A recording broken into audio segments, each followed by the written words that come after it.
Hey, Comet. It's hump day. What's up, buddy?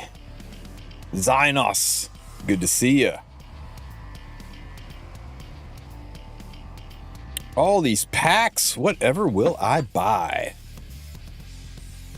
Yo, Cryptus. Good to see you, brother man.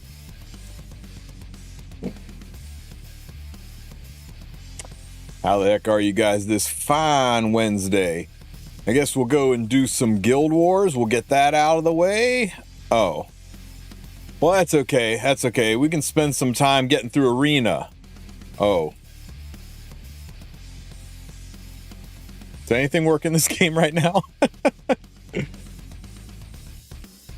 Hey, Doki Doki. Yes, I think she's worth it. I can elaborate more if you like. I think she is way better for certain play styles than others, but she's a lot of fun, and I think she's worth it.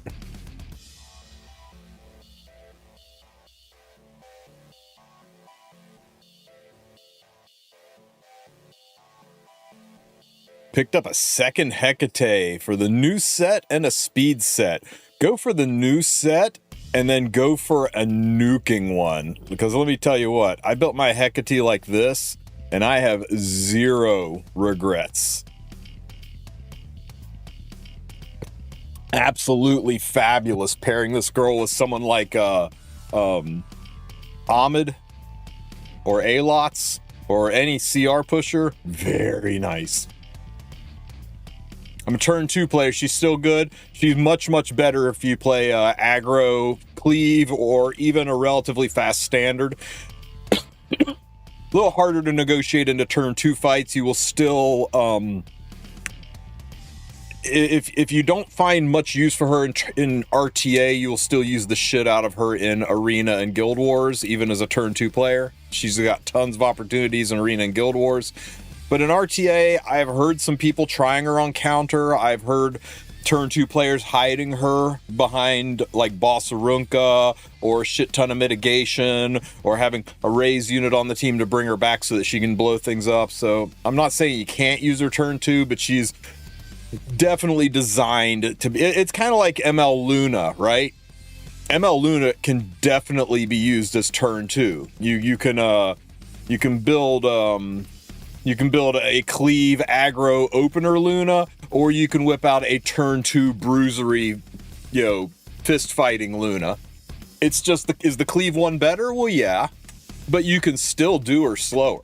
I think DN is going to kind of suss out like that eventually. I think eventually she'll be a 75% cleave, 25% turn 2 kind of a unit, and you just got to decide if that utility is worth it to you. So it turns out Aki was secretly a Rift unit all along. Ain't no way Aki's green. Ain't no way. You're lying.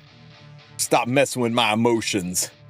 What do you think of a turn 2 DM should be built like? I don't know. I'm not a turn 2 player. It'd be a very good question for Sue. But I would try counter set. I would consider seeing if any of the new sets have any utility on her, and I would make sure she has got a metric fuck ton of HP to survive and a metric fuck ton of crit damage to blow things up.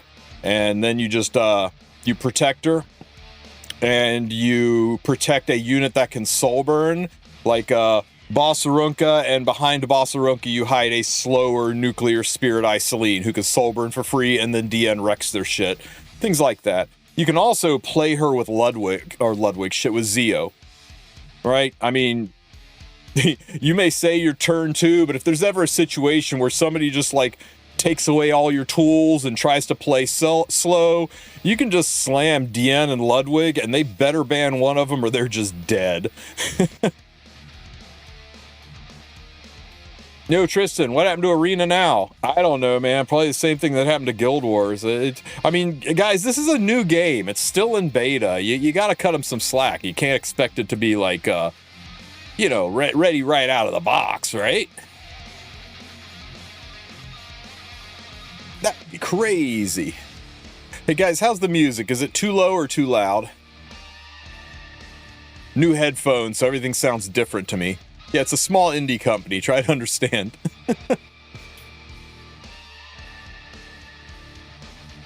Good deal. Good deal. Thanks for letting me know. Let's see. Stuff and things and stuff. And you know what? Screw it. It's Wednesday. It's a brand new hump day. It's the day we've been waiting for. It is the January 8th Eve. So let's go see what is heading our way in the news with today's maintenance update. All right, guys. So let's pull up the stove site and see what we've got. We've got 1, 2, 3, 4, 5, 6. Well, one of them's Guild Wars is buggered, but we all kind of knew that. But, 5 things to go over that are happening tonight. There is a maintenance tonight. So today is the first of the 3-week rotation downtime maintenances. I would expect the game to be down. It looks like they're scheduling for a 5-hour maintenance. I wouldn't be surprised if it's 6. This is a pretty big maintenance, and it's a new rotation for them. So cut them some slack if it's a little bit wonky. But if you are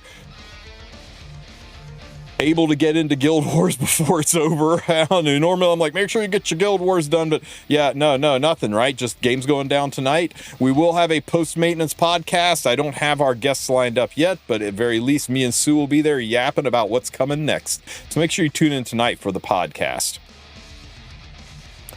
Okay, guys. Aki and Ritual of Sealing Flame drop rate up. Words. It's hard forming sound sentences with my face hole.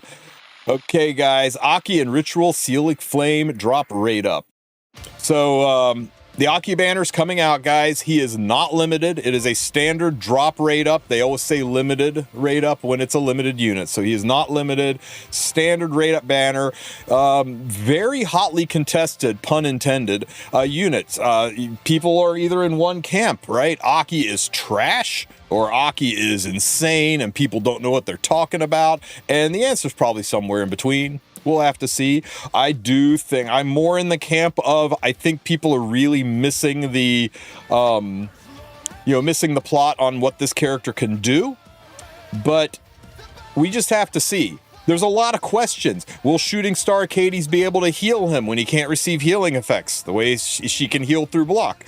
What happens when you raise him from the dead? Will he be raised with health or will he be raised at 1 HP? How will Ruel or anybody else's gold invulnerability shield impact his ability to soul burn? There's a lot of like things that are up in the air that can directly impact him, up to and including will he use souls when he's below 50% health, and can he continue to soul burn? Yeah, I mean, Joe said it best though. Say what you want about Aki, this guy kills Freerin. Kills Freerin harder than Fern ever dreamed of. So if Freerin is your boogie woman, Aki is your golden boy. And Ritual of Sealing Flame, this is an artifact that looks like it's only good on him, so I wouldn't go ham on it. I'm not sure I'd go ham on this banner at all because it is a limited banner. So remember, as soon as his banner is gone, you will be able to add him to your headhunt list. But does that mean unlimited turns? No, because the gold barrier wears off after he gets an extra turn, right? It's not a forever buff. It's a buff that is 1 turn. So he'll soul burn, and then gold barrier vanishes, and now he starts doing into his health. It just potentially gives you 1 extra soul burn is all. Aki is not limited, guys. Not limited. Okay. Did I say headhunt? So remember, as soon as Aki's banner is over, you can add him to your wish list and maybe pick him up by luck sacking him from your Covenant summons. If you are starved for bookmarks and very free to play, I recommend at very, very least you give it a week and see how Aki tests out before giving away your precious bookmarks on this guy. Because you may just want to add him to your wish list after his banner's gone, try to luck sack into him later, and save those bookmarks for more important limited units down the road. But if you are a Pokédex collector and you got to catch them all, I think Aki is not the garbage unit that people initially thought he was. We will have to see. His attack is a little low, but man, detonating a 4-turn burn, that is some damage.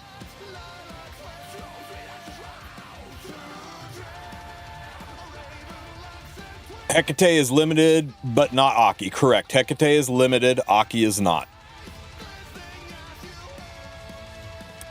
Arunka and Sword of Autumn Eclipse. Hey, guys, how much you want to bet Arunka is the new Rift unit?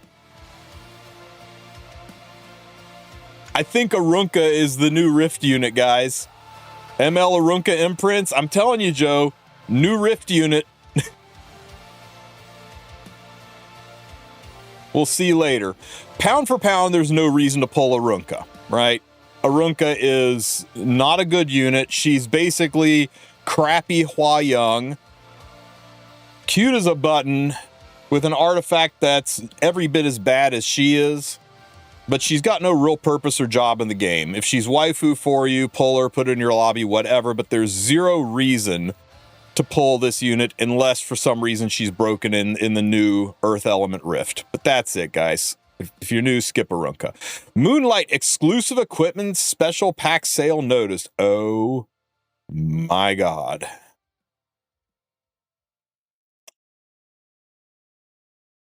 Well, it was bound to happen, guys. You know what? I'm okay with this. I'm okay with this. It's pissing you off, Joe? I'm okay with this. You know why I'm okay with this? Because I don't need to buy it. I do Holo Trials. I got plenty of fake gazes. I get what I want. But there's a lot of people out there that say they don't like Holo Trials. It's a waste of their time. And for pretty much everybody on this planet, time is money. And as long as the cost of this pack is not more than what you perceive the cost of your time to Holo Trials in, I'm fine with letting people who hate Holo Trials have a financial way to buy out of it. So if you want to go get some fake gaze, if you really, really hate Holo Trials that much that you just want to go ahead and buy it and, you know, just pay to your get out of jail free card enough to do Holo Trials and go ahead and buy your fake gazes, you do you. A lot's going to depend on the price, right? If this is $5, I'll buy it all day long. I don't care if I do Holo Trials or not. I'll buy it all day long. If it's $50, then we all laugh and yell at Smilegate. But you know, it'll probably be in the $10 to $15 range. We'll have to see when it comes out. It's not very big. I expect it to not be a lot of money. We'll see. But yeah, this isn't the hill I'm going to die on. I'm sure the community's pretty excited about it. Okay, maybe not. Maybe not.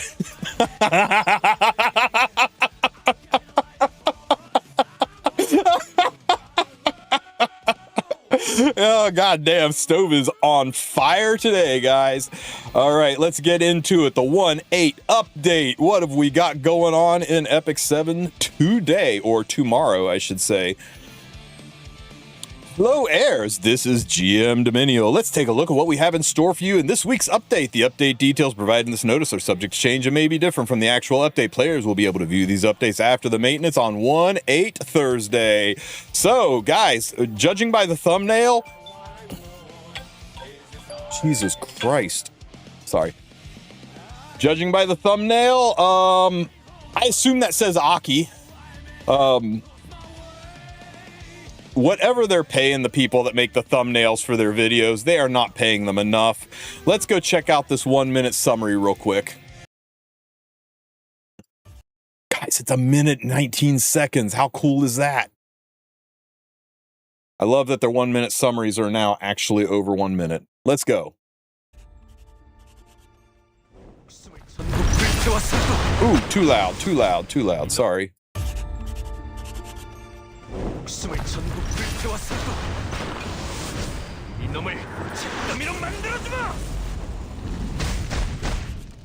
Aki's animation is great.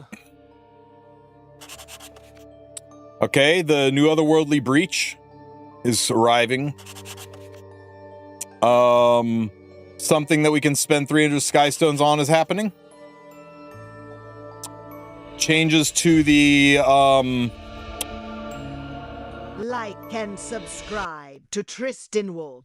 And if you play 7 Tristen, has many of guides from gold, farming to a desired dragon bride Elson needs. Thanks, man. What is this more storage? It's going up to 1,000. Is this more hero slots? More inventory? More inventory. Okay, good to know. Wait, what's this, Belcock? Oh, bless you, brother, man. Bless you. Okay. Let's step it up a notch, Phoenix. Just enough to incinerate them! Blammo! God, I love the art on Aki. They knocked it out of the park on him. Phoenix. And his VA's great too. New Otherworldly Breach with Warfare and Pursuit sets, so that means Riposte and Reversal sets are gone. Over to Rift. Equipment inventory expansion, 100 more slots. Hell yeah. We asked and Smilegate came through. Everybody said you're giving us more sets, but not more inventory slots. So there you go. Ask and ye shall receive. Oh, what's up? Sorry for hijacking your stream. Hey, Just came to say Biako. hello. Hello. What's up, dude? How's your day, man? Day's been good. Day's been good. Good to know. Good to know. Everybody say hi to Mr. Biako. Oh. Insurance stuff might be resolved, so knock on wood. Everything's going forward on that. I'm knocking on wood, dude. I hope everything goes well with you, dude. Yeah, I'm in a much better headspace than I was yesterday, that's for sure. Nice. Yeah. Sub Valentine, sub Rastafari, sub Billcock.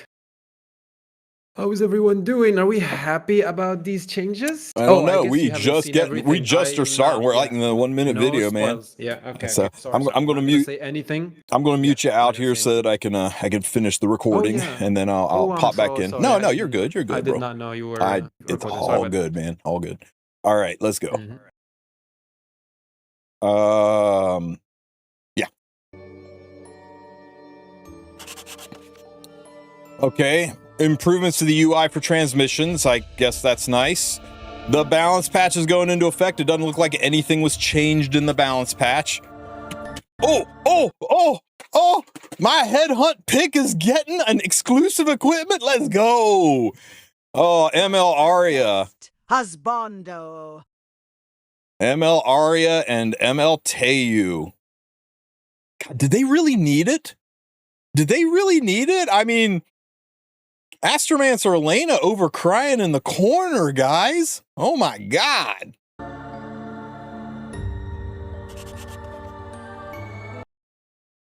Hey, there's another Astrian pass coming up. Let's go. For real. I'm glad they're doing these way more often. I'm glad we're having these relatively consistent. Otherworldly Breach Season 2, Remnant of Darkness. We're gonna have the Zeo. Wasn't Zeo the one we saw in the last Otherworldly? They're gonna change the boss, right? Okay, guys. Octopusois is back. New Rift.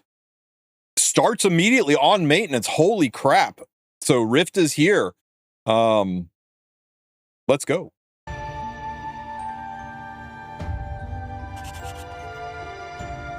Okay, seasonal battle content. So the new rotation in the battle content is expeditions are back. Is that... What's that one in the middle? That's Trial of Constellations on the left, and I guess that's Hall of Trials in the middle. Unusual looking art for it, but yeah, Trial of Constellations, Hall of Trials, Expedition. That means that Tower of Automation is gone, and Kiss of Frost is gone. And we're keeping Hall of Trials for a rotation. So all of you guys who got super excited about the Tower of Automation, be like, oh my god, the rewards are so much bigger. I told you they were bigger because they're going to rotate out Tower of Automation and rotate other things in. This is going to be the new normal. Things will come and go, and the increased rewards are to compensate for the fact that there's downtime. Aki drop rate up. One more time for the people in the back. Aki is not limited. I repeat, not limited. As soon as his banner is over, you'll be able to add him to your wish list, pull him randomly, get him from elemental summons, but if you want him, he is here tomorrow.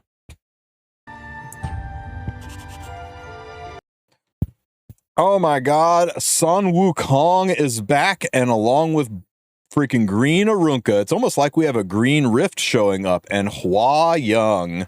So Hua Yummy, who is on the balance patch, is going to be pullable as well. Those drop rates will be going throughout the month. No group summon, surprising. The next ML rotation is a Death Dealer Ray, Remnant Violet, Requiem Rowana, and Empyrean Ilanov.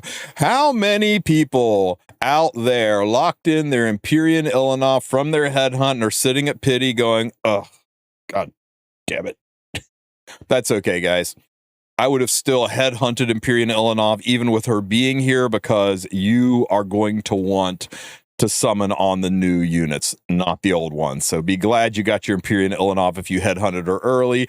Remember, this is the Mystic rotation. This is not the Galaxy shop. We won't know the ML5s that are in the Galaxy shop for roughly another 22 days. So if you're holding off on your headhunt to see who's next on the Galaxy rotation, smart. But you're going to be waiting for a couple, 3 more weeks.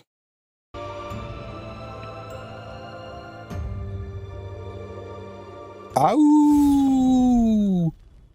That's it, guys. We got no custom group summon. I would have lost money. I was ready to bet cash that a custom group summon would happen this time around, because they did it. They gave us access to Luna for ML Luna. They gave us access to Landy for ML Landy, and it just is shocking that they aren't giving us access to DN for ML DN. I mean, Wales would have spent some cash with as good as she is for those imprints. So a little surprising on that front, especially since we are now officially about a month overdue on getting a custom group summon. So I still expect that in the near future, but I guess that's going to be a February thing, maybe. Weird. All right, guys. What else do we have? So the new hero Aki, I did a quick little short video. I didn't go into great detail on his kit because that's been done into the ground. So I just put out a quick little video with my thoughts on Aki and how I think people are overrating him. My strongest recommendation to all of you is to not touch this banner. Give it a week. Let the collectors and the whales and the streamers pull on this guy, test him out, and be able to say, yeah, he's good, yeah, he's bad, yes, he's worth, no, he's not, and then make an informed decision, because we are in the age of limiteds. Epic 7 has evolved into Limited 7. You're only going to see 3 or 4 units a year that are well, maybe a little bit more, but that are just regular non-limited units. You can add them to your wish list later. You can get them randomly through daily summons, elemental summons you can pop out. All that stuff can happen, but it would just feel really bad to go hard on this guy and then not have enough for the next limited unit who may be broken. Remember, February is going to probably bring you a Tory rerun. February is Lunar New Year. They usually have a limited Lunar New Year themed unit as well. So that's probably minimum of 2 limited units rolling in February. Just be careful with your bookmarks. I swipe on this game. I don't mind it. I like spending money on things that I enjoy, so I don't mind spending money here, but I don't want anybody to ever feel like they have to spend money, right? Spend it because you want to do it, not because you feel that FOMO's forcing you into it. So be careful. Aki's going to be up for at least 2, maybe 3 weeks. Give him some time and see how he plays out before you pull the trigger. Let me see. The basic preview things you can do to get Leafs, his artifact. I think you only need 1 of his artifact. I can't think of anybody else that would really use this artifact other than him. Hall of Trials is coming back, and it is Astromancer Elena. Trial of Constellations is coming back, and Expedition. We're doing Ferris, Lich, and Morai, so fire, earth, and light. Not so big on the earth, but at least fire is in there. As long as Ferris is on Expedition, I am down with it. Let's see. Link to seasonal battle content guide. Interesting. What's this?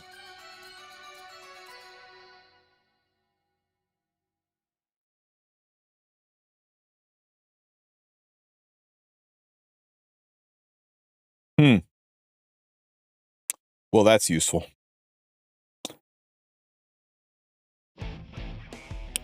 Some UI elements and Trial of Constellations will be adjusted. Yay. The Trial of Constellation Ready screen, tapping the Blessing of Stars button will now open a detailed page for selecting the Blessing of Stars. Okay. So far, it's all ergonomic. Trial of Constellation Ready screen, pressing and holding the Blessing of Stars button will allow you to view the activate. Okay, again, all ergonomics and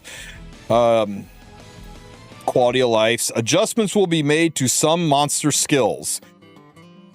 This is probably because they said they know one of the complaints is you can't full auto light and dark. So I bet this is going to adjust the light and dark to allow you to do some full auto teams for that. So I think this is probably the big change.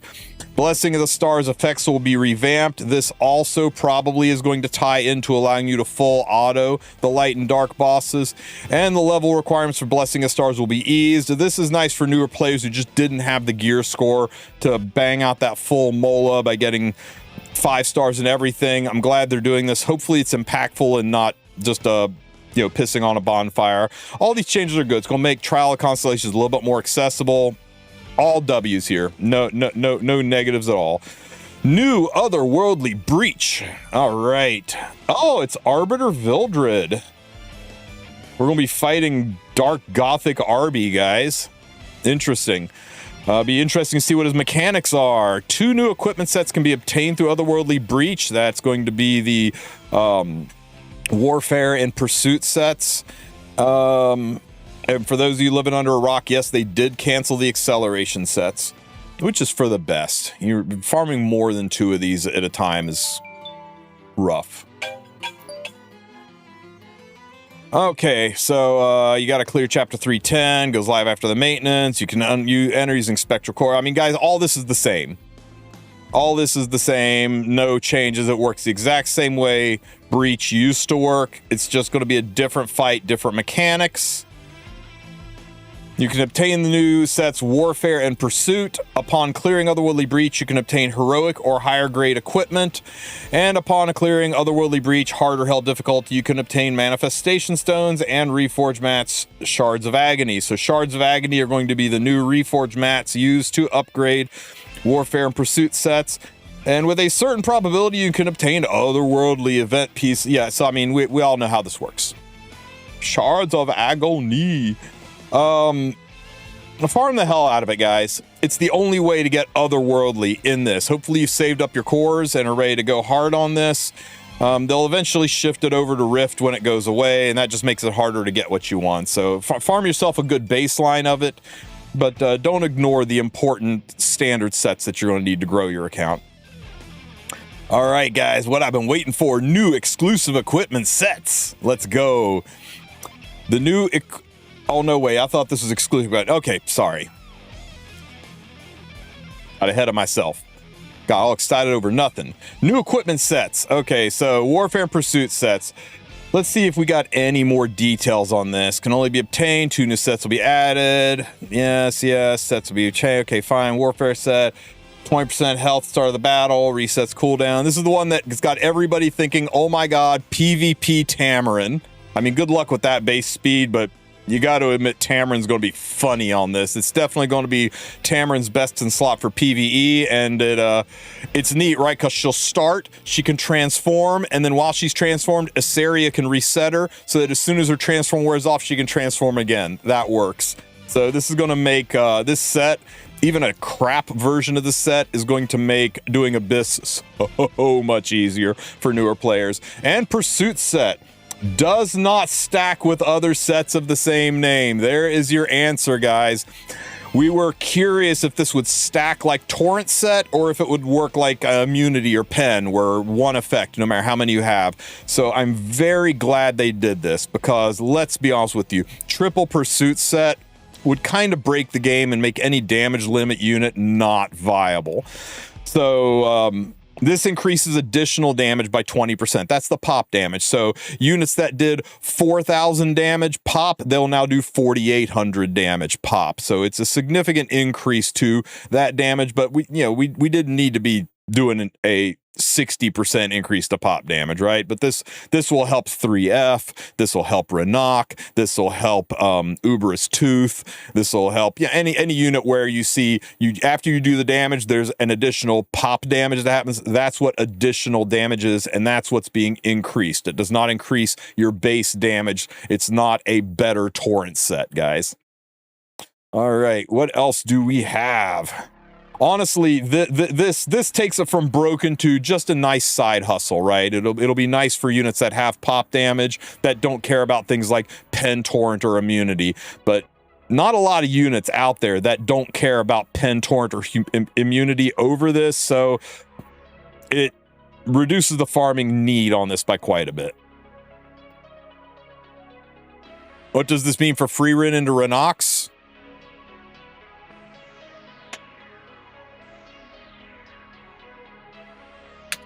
Means you're going to do 9,000 damage on the pop, so those 8,500 HP Renox ain't going to cut it anymore.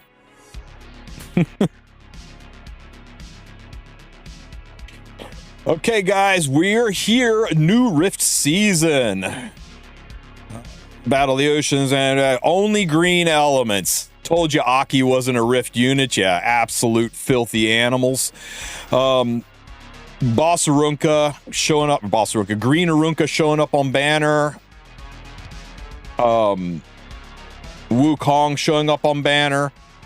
I wonder if it's going to just be a rerun of the last one, or if they're changing the mechanics out.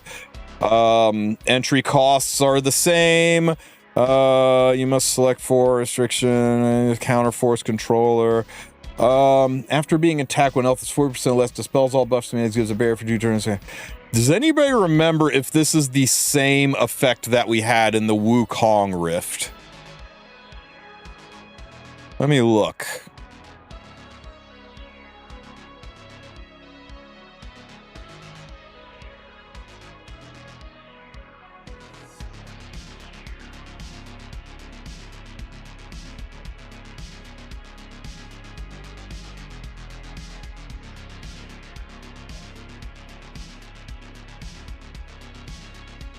Of course, I have the wrong one highlighted.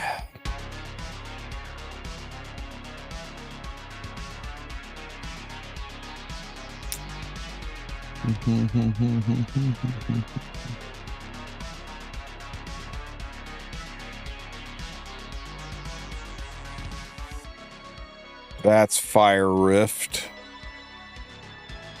This is the Rift. It's a video. Oh no, that was it. That was a playlist. Let's see.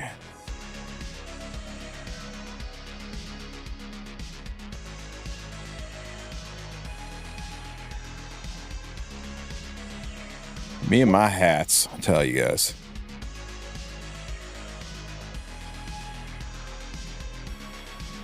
In the front. After being attacked, when health is 40% low, dispels all deals, grants a barrier 3 turns, only active once per battle.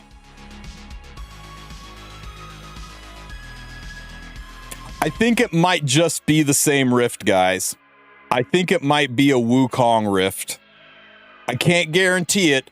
Things might have changed, but Smogate might have just said, making changes is hard. Let's just push a button and repost it. So makes my guide making easy because I've already got a pile of videos on how to do this, including a no Wukong team. The Wukong Rift was one of the easier rifts. So if that's the case, I ain't too sad about it. Let's see if they mentioned anything different down here. Rift energy, control reaches, yeah, dimensional, battle rules, star 3 chances, all that's the same, only earth elements, formation, obtain rewards, return battle yields, fine. Defeating a boss, you return 1 piece of equipment you have chosen, main stat substats, you defeat the boss, you acquire materials needed, you cannot obtain crafting mats after defeating the boss. Reversal. No otherworldly in Rift. So if you have an otherworldly reversal or riposte piece, you've got a unicorn. Nobody can ever get that again. That's kind of shit. And Rift is kind of shit. As much as I like Wukong and as much as I'll make guides about it, let me explain this really quick for those of you who don't understand. When you do Rift, about 80% of your gear is purple. Only about 20% of your gear is red. You get more gear than doing otherworldly hunts, for sure. You get 4 pieces of gear from Rift for every 3 pieces of gear you get from Otherworldly. But Otherworldly is about a 50 to 60% chance for it to be epic, to be red gear. Over half of the gear you get is red, and there's a small chance it's Otherworldly. From Rift, though you get 20% more gear, only 20% of that gear is red. The majority of what you get is purple. It's lower gear score because there are fewer shinies. It's lower gear score because there are no chances for otherworldly. And it's lower gear score because the majority of it is purple instead of red. But you get to specifically select the pieces you want. You can say, I don't care about injury and revenge and hit set. I only want to go after speed and destro and immunity and torrent. Well, that's great. You can load in the exact sets you want and you only get the sets you need. That makes Rift really good for the mid-game players who have a ton of units that aren't geared. I just don't have the gear to give this. Everybody says this unit needs counter, and I don't have enough counter sets to do that. Well, you are a Rift farmer, my friend. Once your account, though, is all fleshed out and everybody is on the sets they need and everyone is functional, that is when it's time to kick Rift to the curb and start actually farming the hunts. Because otherworldly hunts will give you better quality and more bang for your buck, but you gotta kind of focus on one thing at a time. You want speed set, you gotta farm Wyvern. You need some counter set, well now you gotta farm Banshee. You need some of that torrent set, head your ass over to Katie's. So you aren't going to be able to get the volume and coverage of gear that you get out of Rift. Nothing will let you gear your account up better and faster than Rift. But once your account is geared, and you're no longer saying, I need to build Hua Young, I need to build Sylvan Sage Vivian, I need to build Arunka. Now you're saying, I need to improve Boss Arunka, I need to improve Hua Young. That's the point in time where you walk away from Rift and start farming otherworldly. Savvy, that's my take on it. I'll do a much more complete guide breaking it down on where to farm, but too long didn't listen. Rift for mid-game, otherworldly hunts for late game. Unless you need reversal or riposte sets, in which case, this is your only shot. Okay, hero and artifact balance adjustments. As far as I know, they have made no changes to the proposed balance patch, so it's going to go through as planned. Dragon Bride Senya and Last Rider Crow were the only ones that had changes that looked in any way, shape, or form interesting on the ML5 side, and I don't think they're going to change that much. We'll have to see. Definitely not enough to change their position on a tier list, but there are some other ones in here that really have our attention, right? Galililius could potentially blow things up. I think Moon Bunny Dominial is going to become one of the most important anti-cleave 4-stars in the game. You hate dealing with people putting Auden on 3. Build your ass a bunny. Savior Auden looks like she'll be good too. Montmorency, I'm not sure why they're nerfing her for PvE usages, but who knows.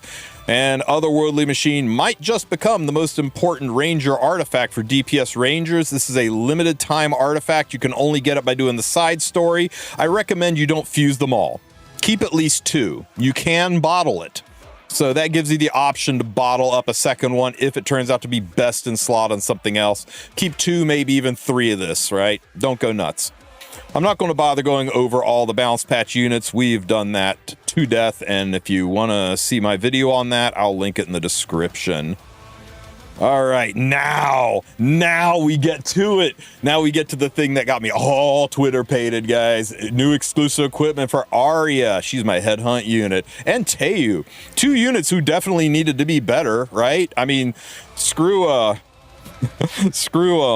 Crescent Bologna and Astromancer Elena. I mean, they didn't need nothing. Let's go ahead and buff these barely used units.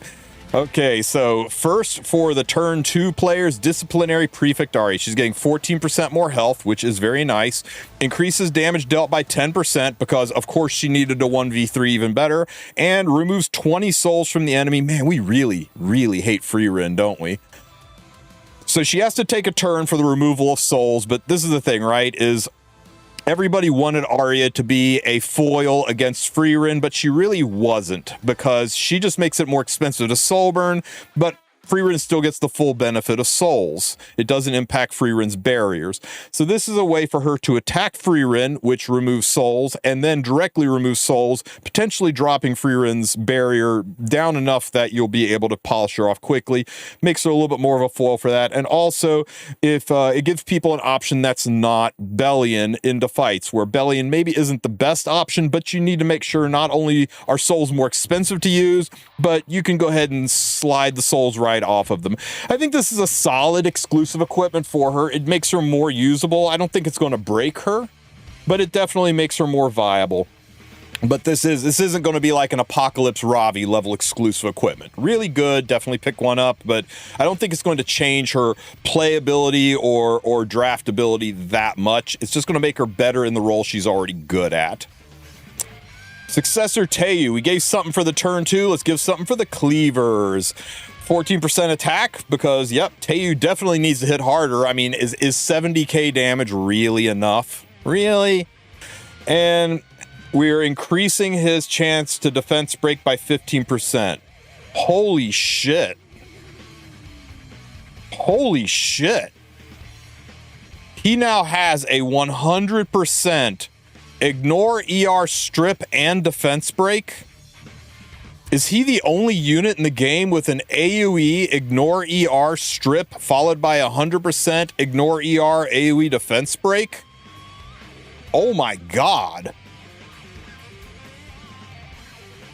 Oh my god. Okay, Teu users and abusers rejoice. This is cosmically good on him. No more RNG, guaranteed strip, guaranteed defense break. No more getting 50%. This is absolutely bonkers good. He might just be top of the headhunt now. He moves into the A tier for sure. He doesn't move into the S tier, but he moves into the A tier. If you are a cleaver and if you like using, any CR pushback, C Phantom Politis, Zeo. Oh my god, this is stupid strong, guys. Okay, Cleave is dead. Long live Cleave. Aki's banner goes live on the 8th, and it is all the way through the 29th. It is a 3-week banner. Give it at least a week and a half. Don't trust day 1 and day 2 responses. They're always going to be, this unit is trash and needs a buff. Look at MLDN. What was everybody saying about MLDN on day 1 and day 2? All right?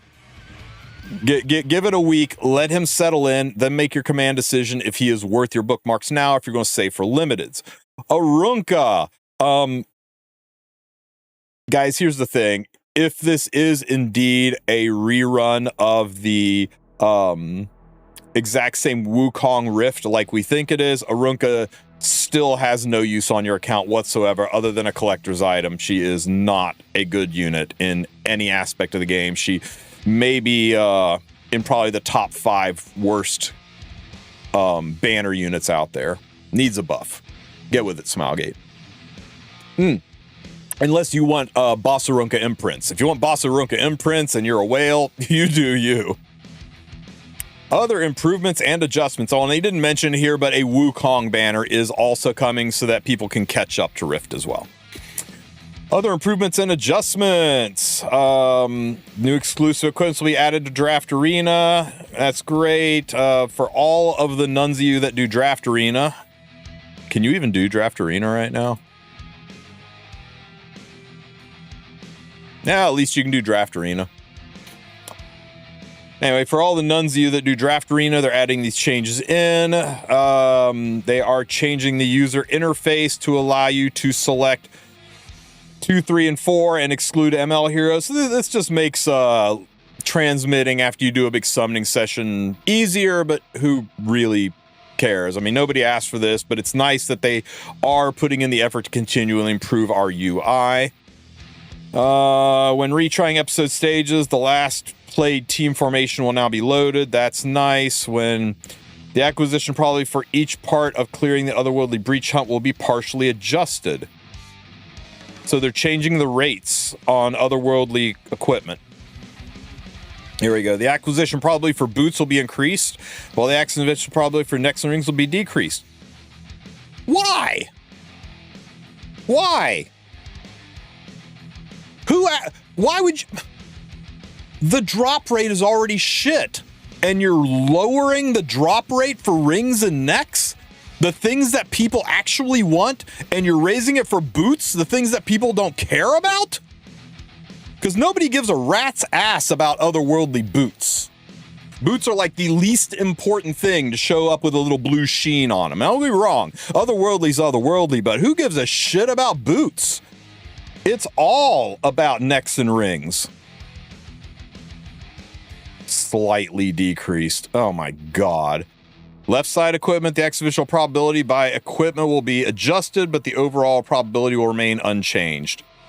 Well, how are you adjusting it if it's remaining unchanged? Maybe before it like gave you too many weapons and not enough armor and they're balancing it, I guess, but holy shit, increase equipment, increase something viable. I hate every bit of this and it's unnecessary. The rate at which otherworldly stuff drops already is garbage, and this is a big L, Smilegate. Actually nerfing our chance to get otherworldly gear. What a rat move. Rat move. I'll call it like I see it, and that shit is... I mean, was it really unbalancing the game, Smilegate? Did you feel like the 3% drop rate of otherworldly gear was too generous? Garbage. It's bad, and they should feel bad. An issue where the additional damage of 5-star hero Senya's Indomitable Spirit was incorrectly displayed is, okay, just a graphical change for a unit that literally nobody plays. Yeah, it didn't affect performance. An issue where the burn detonation damage of Infernal Kawazu was applied at a lower value under weakened warfare rules will be fixed. Okay, so Kawazu's gonna be better with the warfare rule. A tooltip for the artifact Tome of Life's End will be changed. Actual performance remains unchanged. This is a yo Freakrist. Thank you for the 18 months, buddy. I appreciate you, man. Thank you so much. Tooltip for the 5-star artifact Tome of Life's End will be changed. Actual performance remains unchanged. So this was nothing being changed. They literally are just removing the word "and" because it made it look like when you don't crit this happens, but when this happens, it's whether you crit or don't crit. And it's like, no, you have to not crit to get the entire sentence. The "and" made it sound like you don't have to crit, you have to not crit for this, but this you could crit or not crit. It's not that big of a deal, and nobody really cares. You're only using this artifact on units that never crit, and that is only Hecate, Fire Hua Young, and I guess for the handful of you that still use Amiki, she could be good on it. The tooltip for the 5-star hero Fire Balance is on, will be adjusted to match the actual debuff application. Okay, so I guess when you put on a ZE, it wasn't changing increasing the chance to defense break visually. Again, just a visual change, graphical displays, UI text bugs. So everything in here is just grammar, graphics, and making things match the actual effect. The only thing that they're actually changing is shitting on the rates for otherworldly gear, which I know the community is going to really appreciate. Thank you for this, Smilegate. We really like the game being less generous. Good on you.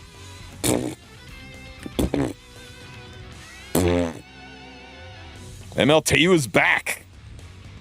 Yeah. Wow, so much effort put into that ML Aria EE. I mean, what'd you want? You wanted to take 20 souls at the start? That would be stupid. Might as well just give her Bellion's passive at that point. Good balance pass, lots of stuff it seems. ML Aria is going to take a turn. When is Aria going to take her for that EE to be useful? You really never have your Aria take a turn? You must have a shit Aria. Stop bullying the poor albino elf. She did nothing wrong. Okay. We call him Freerin an albino elf? Really? Really? I hate Rift. Takes too long and too little rewards. So say we all. I really thought they would put otherworldly gear in Rift. Okay, guys. Yeah, I know. Albino?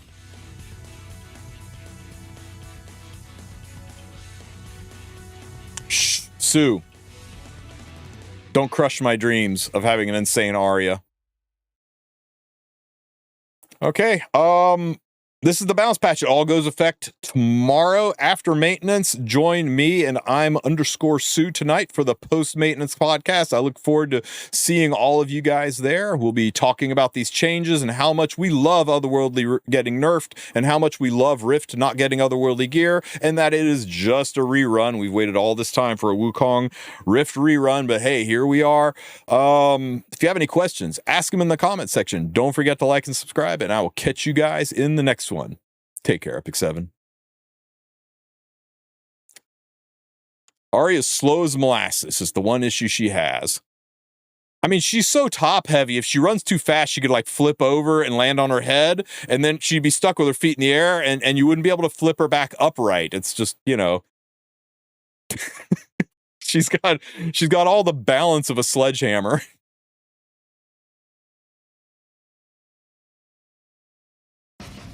Seems we are getting Asaria on February 5th, unless they do double reruns.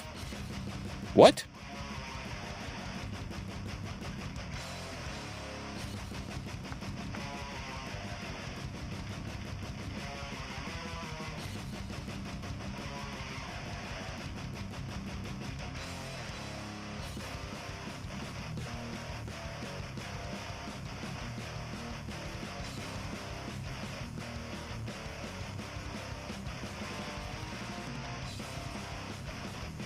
This starts on January 22nd and goes through.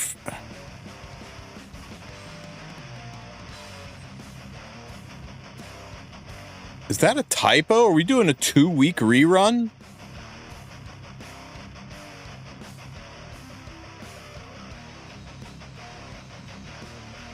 That's interesting. It's only a 2-week banner. It either means they're doing another 2-week custom summon, but that would push Asaria out of the rotation. They must just be doing a short one. I wonder if this is going to be the new norm, 3-week, 2-week. Collab? That's some thinking there, right? That's some copium level thinking.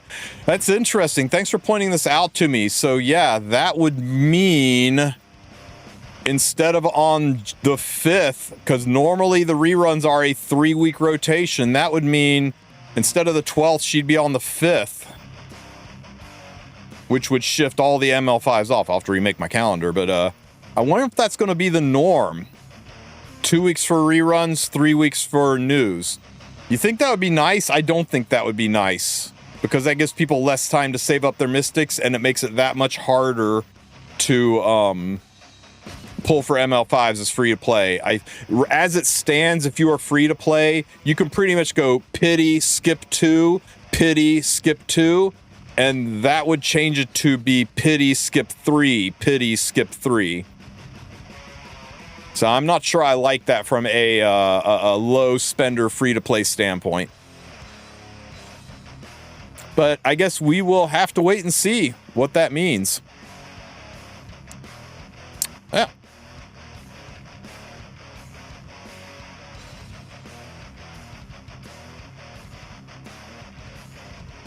No, I don't think so, because the version update is when they are going to introduce new story and new things.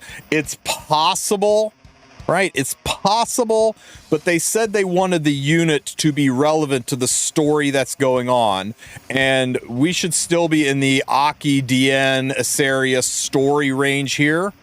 But if this version update drops the Asaria half of the story, then that's exactly what's happening, and we're going to get probably a second rerun and then Asaria on the 19th. I guess we'll just have to see. They sure as shit are not telling us. But yeah, version updates are usually story changes, more story released. I am conflicted now. What do you guys think? Do you think Asari is coming on the 5th to be a part of the current story where she's mentioned? Or do you think more Asari stories coming with the version update on the 18th and we're actually going to see a custom Mystic Summon or a second rerun between the 5th and the 19th with Asari on the 19th? I'm curious. Let me know in the comments section what you guys think about that. I'm curious which direction you think Smoggy's going to be going on this. 5th, 19th, yeah, we don't know. We really just don't know.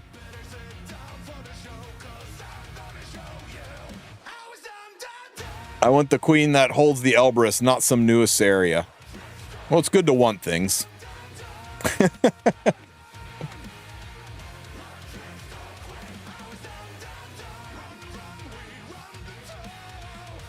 What do you guys think? I think, as far as updates go, I'm going to give it a 6 out of 10. 6 out of 10. Because it's a lot of new things. But about the only unexpected new things are the exclusive equipment. We're getting the same balance patch we were promised. I'm a little let down that we're getting Rift and it's just a rerun of the old Rift. I'm assuming, right? We're all basing this off that one skill. It could be a totally different Rift, but it looks like it's just going to be a rerun of Rift, especially with them rerunning Wukong. The new sets look good. I am really happy that they're nerfing Pursuit Set, or not nerfing, but clarifying that Pursuit Set doesn't stack, because that would be stupid. I'm really sad that they're nerfing the drop rates on otherworldly gear. I'm sad that they're not adding otherworldly gear to Rift. And that they're still making Rift like the miserable shit show it is. And I'm fine with them selling that pack. Do you think they're going to rotate Breach? I do not think so, because Breach is in the standard screen, not the rotating screen. If you go and you look at the battle options, only things that are under seasonal get rotated. And Breach is under general, so it won't rotate in and out. Things that are here are always going to be here. Things that are here are your rotational. So we're losing Advent, we're losing Tower of Automation to make room for Trial of Constellation and expeditions. A lot of stuff we knew went away, coming back. I mean, not so much being called new, just letting us know what the new rotation is, right?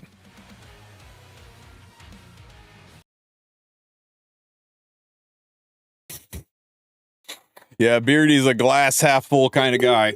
Shit. Epic 7.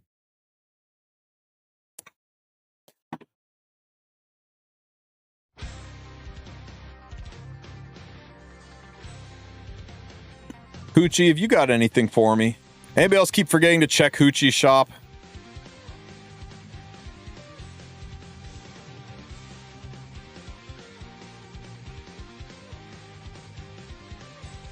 Okay.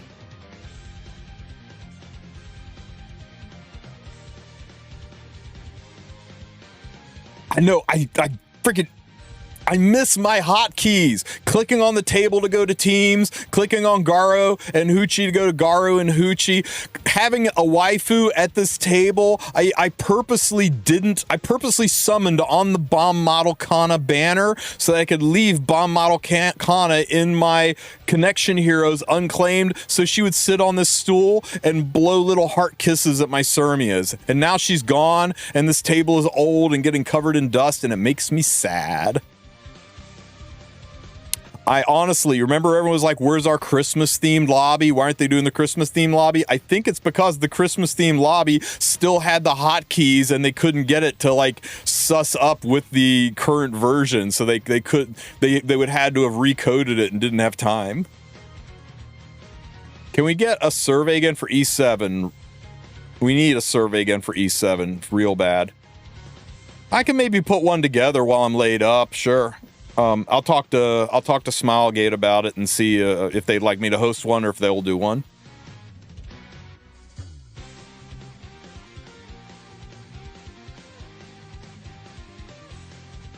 No, guys, it's just that he converted to the Church of Ilrios. He's a follower of the Archdemon now. They don't celebrate Christmas. How bad is the Hoochie shop?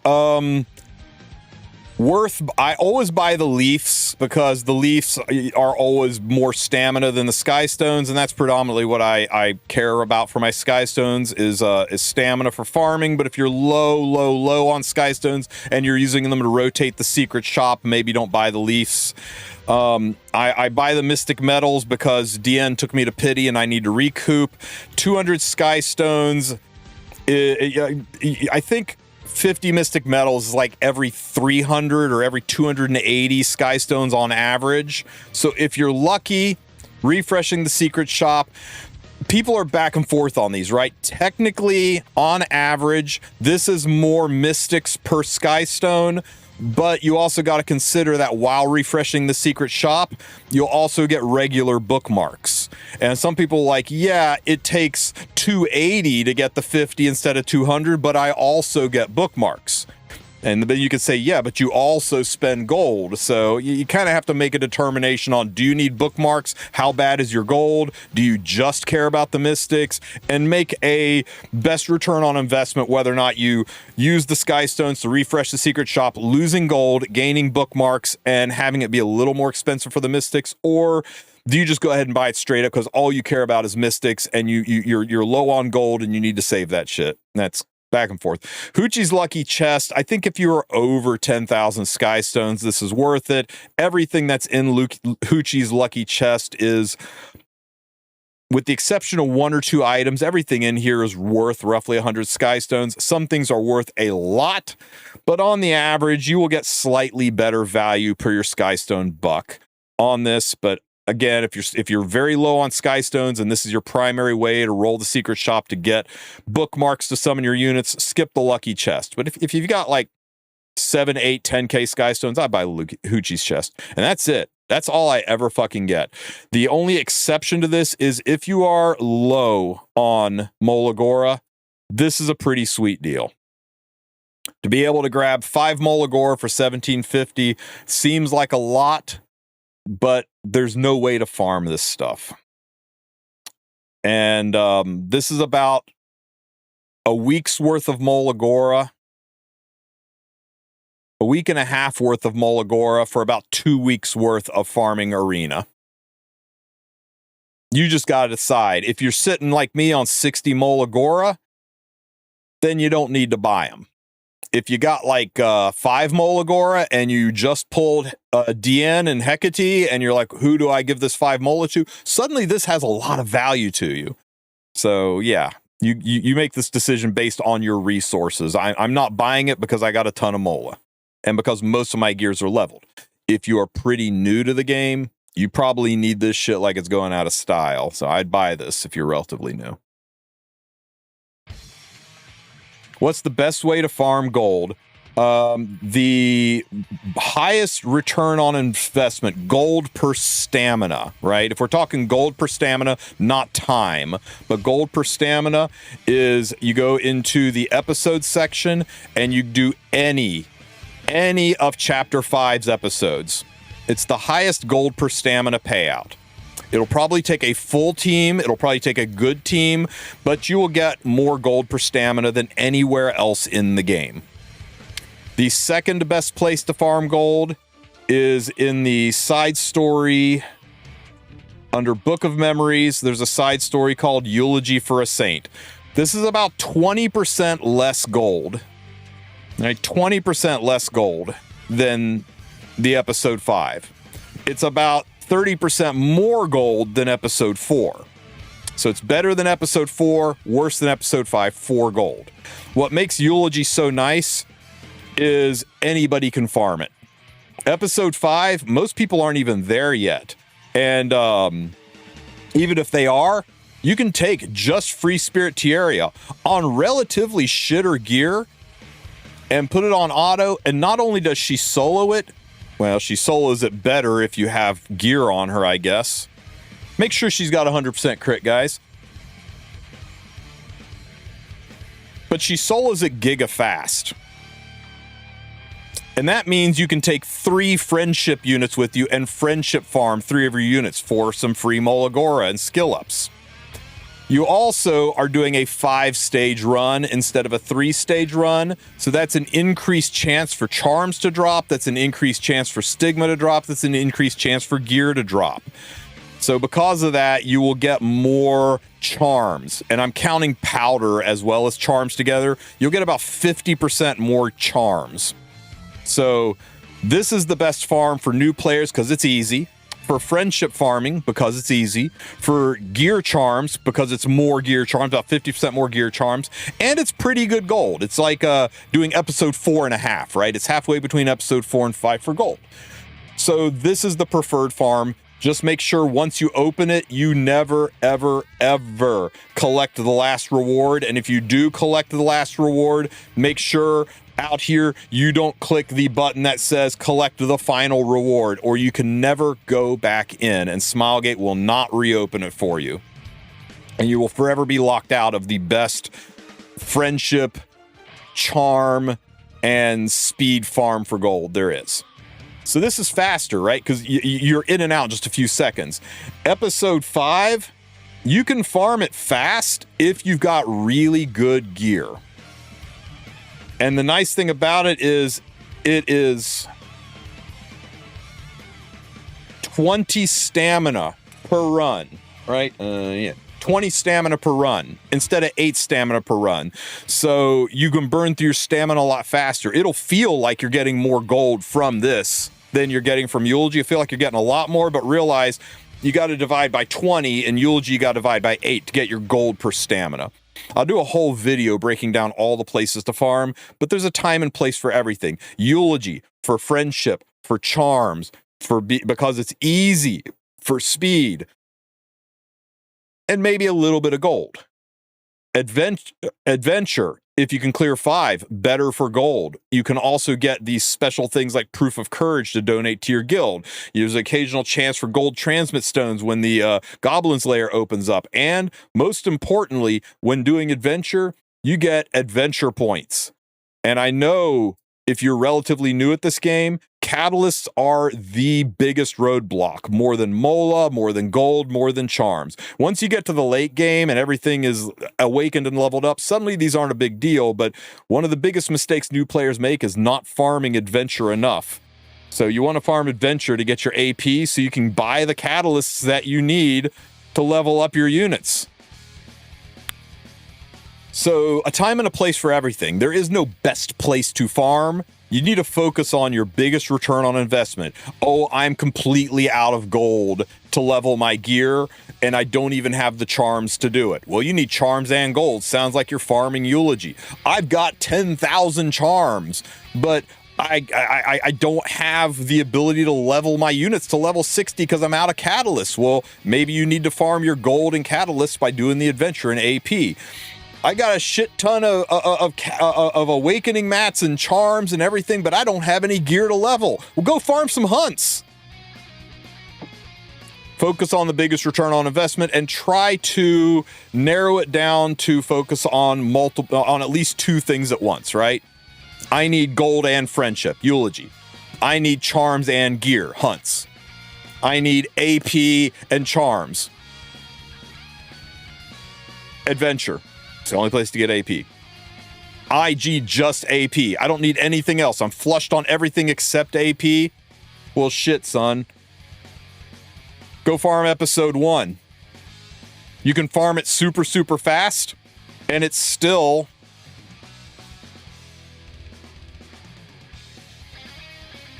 eight stamina, 8 AP. It's still 1 AP per stamina spent. So you can actually friendship farm, speed farm it, get those proofs of courage, get those gold transmit stones, get that AP, get everything. The only difference is the golden charm will be shittier because you're farming a lower level. But if you don't care about golden charms, farm this. Or go farm Side Story, or go farm Eulogy for a Saint. Pick your poison and do what's right. Newbies went around to see the original Catalyst. Yeah, they were legion. Hey guys, I have ML Luna on one account and Lady of the Scales on the other. Which one should I main? Please help me choose.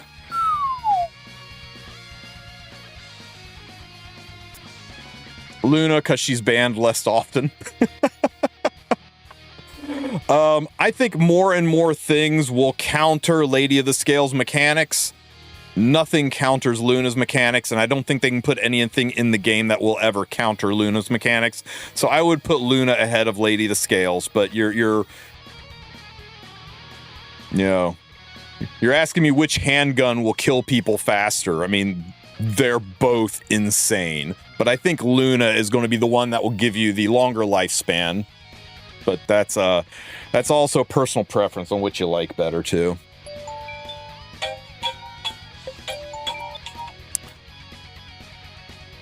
Did the drop rate ups for Catalyst doesn't change? I don't think so. I think the drop trees are the same no matter what you farm. It's just the gear is lower level, so auto selling it gives you less gold and gives you less charms. So you'll get less gold and less charms per run.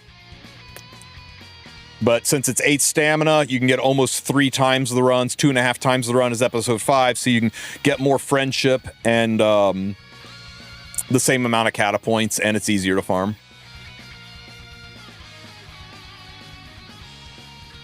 Is it safe to pick Headhunt ML now? Is some sort of balance patch near? The only thing that you should hesitate on now is if you have the Galaxy Coin Shop open and if you have 40 or more Galaxy Coins where you could potentially buy the unit from the shop.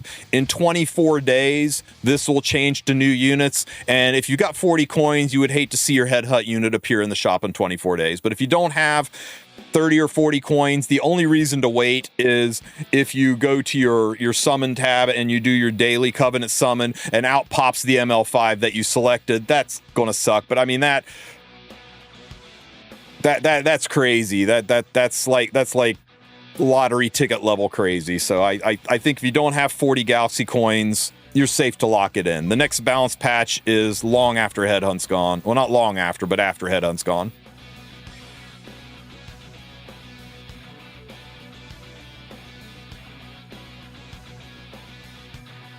Let me see. Has ML Luna ever lost stocks? No, not really. I mean, she was unstoppable at her initial release, and just other units that are so strong came out that she got used less often, picked less often, but she went from just being an all-the-time first pick to just being very, very strong. So theoretically, the cheaper RNG cost is better as you're getting more drop chances.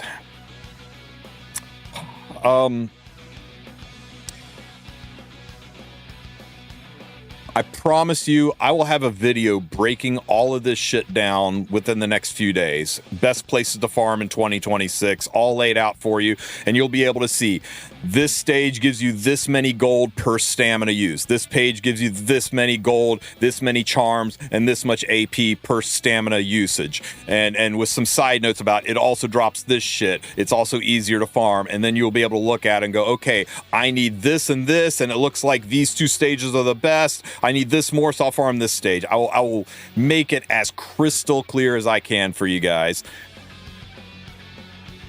But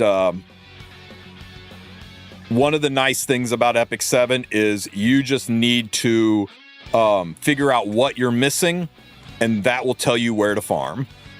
There is no omni place to farm where it's like, you just do this and everything's covered, because that would be boring. I'm talking about Catalyst and episodes specifically. I am 99% sure the drop tables for Catalysts are the same. Now, there are the stage, like this stage drops Soul Weaver Catalyst, which is why I have hundreds of them compared to other stages that drop other Catalysts. I don't have nearly as many of them because I only farm one stage that I can speed farm. But all the stages drop the same AP. If you farm this one, it's 20 stamina, 20 AP. If you go over to episode 2 and pick any stage in here, it's going to be 12 stamina for 12 AP. It's the exact same AP. And let's be real, AP is where you get your catalysts. You buy what you need. Now, if you're specifically trying to level up a ranger, maybe you farm episode 1 that drops ranger catalysts and, ease into it a little easier. If you're trying to farm a soul weaver, maybe you farm the stage that gives you soul weaver catalysts, make it a little easier. But the bottom line is, this is where you're getting your 99% of your catalysts from, not from owning the coins in advance. And here's your epic ones, another tab for epic ones, right? I mean, you will eventually have so damn many, you aren't going to know what to do with it. I've got almost 200,000 of these things. But as far as the chances for the catas to drop, I believe the loot table is pretty freaking set. All these things have a chance to drop, and it's probably the same percentage stage to stage to stage. The only difference is which cata you're farming. So you can let that help you decide.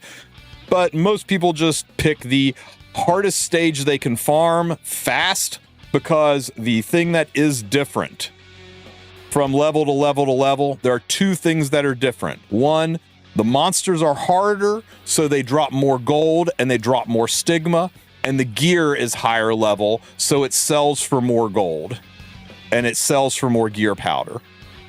So you get more out of farming the higher stages for gold and gear powder, because stigma is gold and gear is gear powder.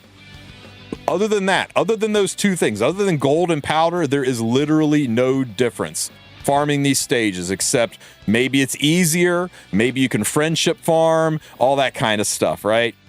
So if you don't care about gold and powder, you're just working on AP, catalysts, and friendship farming, yeah, farm episode 1.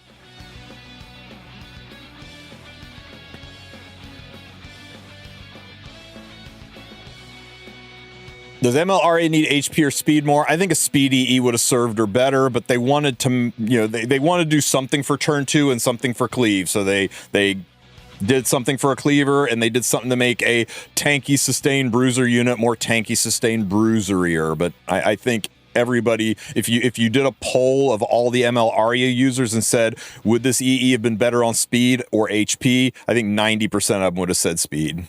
But that's an I'm Sue question again. He is an OG ML Aria enjoyer. I am only going to start trying her out here a couple of days from now. What about Eulogy for a Saint? Eulogy for a Saint. Let's compare Eulogy for a Saint and episode 1 real quick, right? They both cost episode 1. Eulogy for a Saint and episode 1 both cost 8 stamina per entry. Same cost. Since they only cost 8 stamina per entry, that's 8 stamina per friendship run, because friendship runs are what increase your stamina. If it costs 10 stamina to do a stage versus 5 stamina to do a stage, then the 5 stamina stage is twice as good for friendship farming, because you get the same amount of friendship for completing anything, from completing arena, from completing adventure, from completing side stories. Same friendship boost. So the increased stamina cost just makes it less efficient for friendship farming. So they are exactly the same for friendship farming. Eulogy for a Saint is going to drop significantly better gold, because it's a 5-stage run and you get a shit ton more stigma and a shit ton more gear. So you get a lot more gold from Eulogy from a Saint than episode 1. Episode 1 has a chance for Goblin's Lair, which drops those gold transmit stones, and has a chance for Proof of Courage. You get none of that from Eulogy for a Saint. So that is a point in episode 1. Both of them, you can pretty much run 1 carry and 3 friendship units, so that's a push. They're both the same there. Episode 1, you can quick battle. You can't quick battle Eulogy. So it's a little faster, and it's a way to get this shit done a little bit quicker and burst through things. I can't believe I clicked that button on stage 1. I could Alt F4 and get out of it, but who really freaking cares?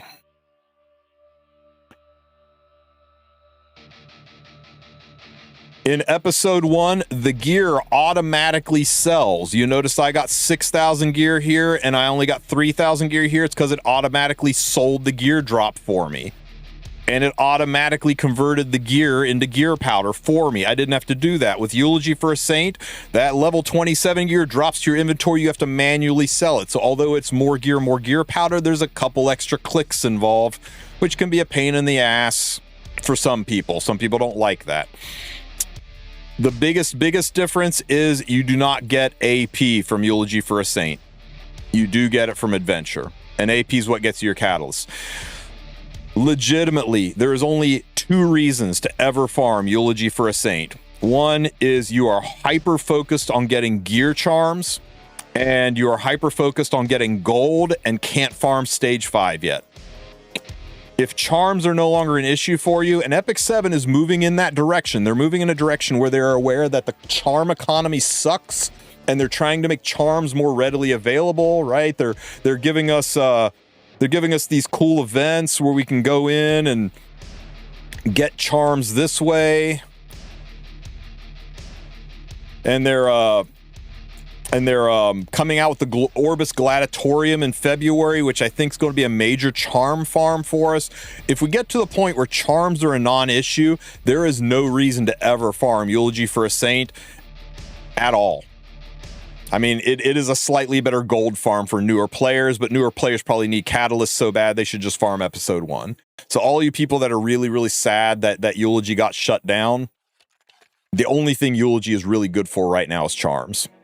It used to be the gold farm, but they've upped Chapter 5 to where Chapter 5 is ever so slightly better gold per stamina, and you can quick battle it. So I haven't farmed Eulogy for a Saint in a minute. I only ever go there when I'm friendship farming, but I've actually developed a team for Episode 5 that lets me 2-man Episode 5, so I can friendship farm 2 units on Episode 5.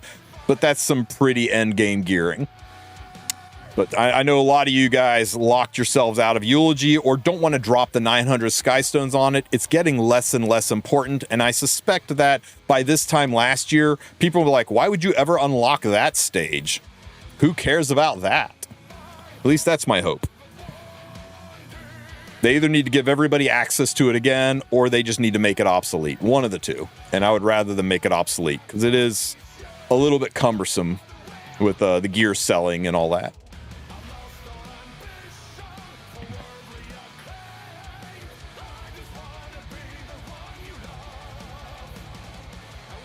How do I have my pet house showing and the Orbis guide showing in the lobby? I got you, buddy. You see this little box up here in the corner? Click on that. Go into this settings tab over here and click on the game controller pad right here.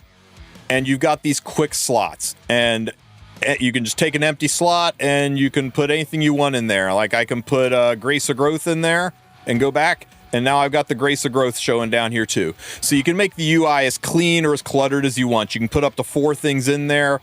Unfortunately, it's not the most user-friendly interface. If I want to move Orbis Guide all the way over, I've literally got to empty the slots before it and then put new things in and then put the Orbis Guide at the end. But yeah, you can fart around with this as much as you want, and now everything is resorted. I recommend putting your guild down here and putting your Orbis Guide down here.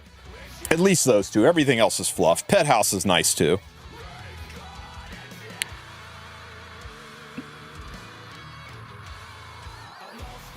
Counter Aria. Interesting, Baka. Interesting. Is there any way for... Streamer, is there any use for my goat Red Crow? I want to use him in arena. I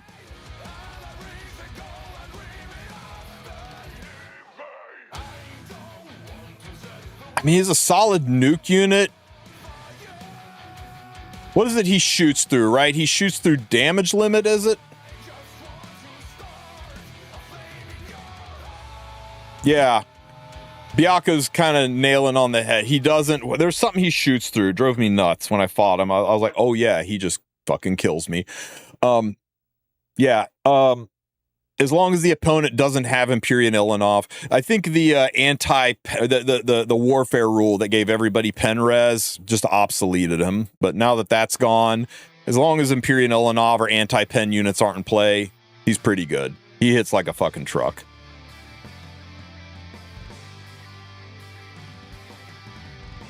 What else did I miss? Imagine Arya already having an EE. Imagine Arya having an EE before units like Astromancer Elena and Top Model Lulica. Oh my god, freaking ML Bologna.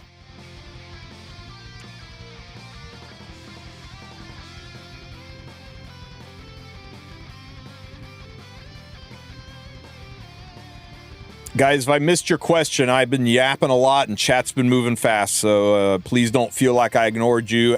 Ask it again, at me on it if you need to. Get my attention, because I've got the attention span of a goldfish, and I'll ignore you if you don't pester me.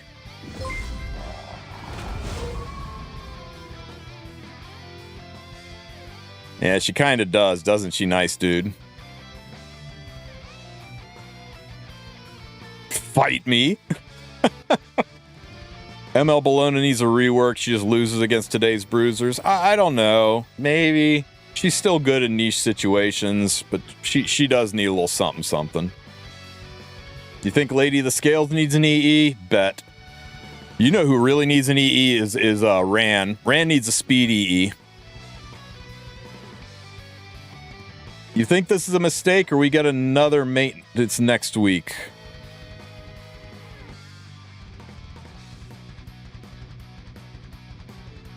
I think it's a typo. I think the Astrian Pass either goes live on the 8th, or they activate it on the 8th, but it happens on Thursday. Yes, I think it's a typo. The big thing I want to know if it's a typo is this February 5th thing. We've seen them fuck up on the rotation before. I want to see if this is legitimately a 2-week rotation, and that we're either getting 2 back-to-back 2-week rotations to push Issaria back to the 19th, or if this is a cuck up, or if Issaria is coming early. I'm very curious about this. Be nice if they were a little bit more transparent with their timelines, don't you think?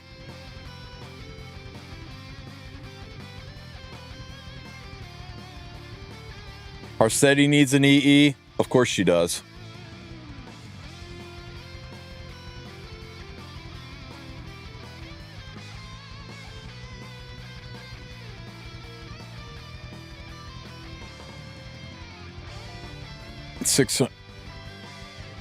If I started today, do I have enough time to finish the headhunt?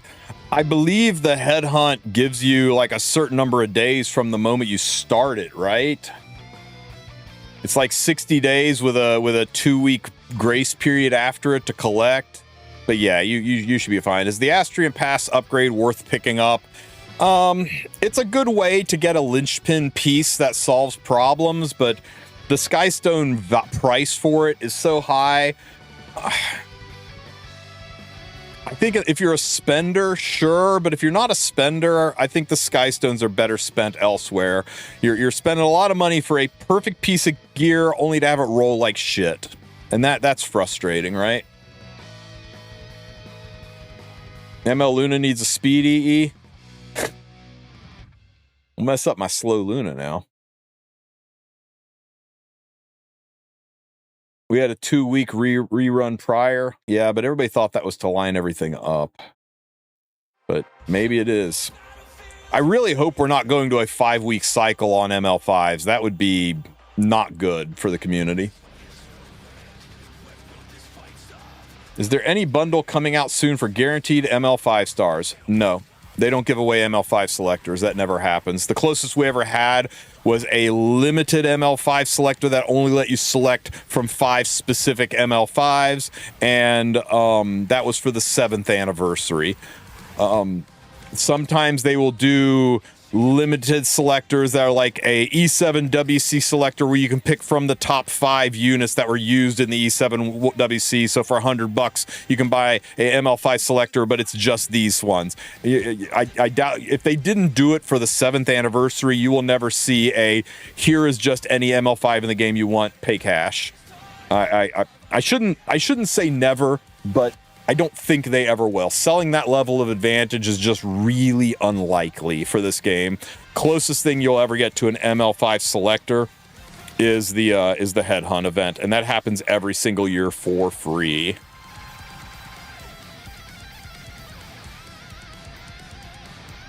Where can I get Mystic Summons? Oh, you do this Mystic Summon farm. It's hidden, right? It's where you wouldn't expect it. It's over here. And the unit you need to have is Discover, Visa, or MasterCard. They're really good at farming this. PayPal is also pretty good at farming this. You get a special buff to farming this if you use the AppGallery, which is linked in the description of this video. That makes you 30% more effective when you're farming this side story to get your mystics.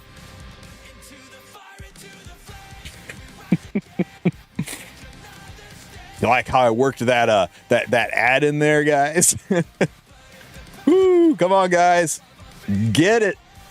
For real, you get like 100 mystics a month from your daily check-in, I think. Yeah, 100 mystics a month from your daily check-in. You get roughly 2,500 to 3,500 sky stones a month from doing arena, depending on where your rank ends. You can take that to the secret shop and rotate it. That's going to get you... I've done this math before, but it roughly works out to being able to pull off about a pity every 3 mystic banners. Now, if they're shortening the length of the rotation, that'll change, but it's typically free to play, aggressively playing the game, being in a good guild, doing your guild wars, collecting all the rewards, logging in every day, all that stuff. On average, you should be able to pity an ML5, skip 2 new ones, pity an ML5, skip 2 new ones, lather, rinse, repeat. That's pitying, right? That's if you got the shittiest luck in the game. That's about the rotation. Your hope is that you luck sack 1 early, and then maybe you can get 2 and only have to skip 1.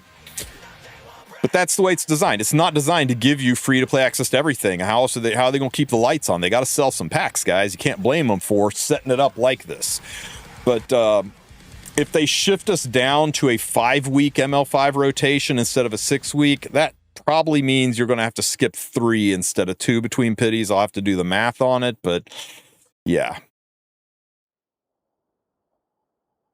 If that helps you figure it out. Between now and ML Assyria, free to play, you could probably earn between 3,000 to 3,500 more mystics, maybe 4,000, but that's pushing it. It just depends how generous they are with events and giveaways during Lunar New Year. What's the indication they're going to a 5-week rotation? This.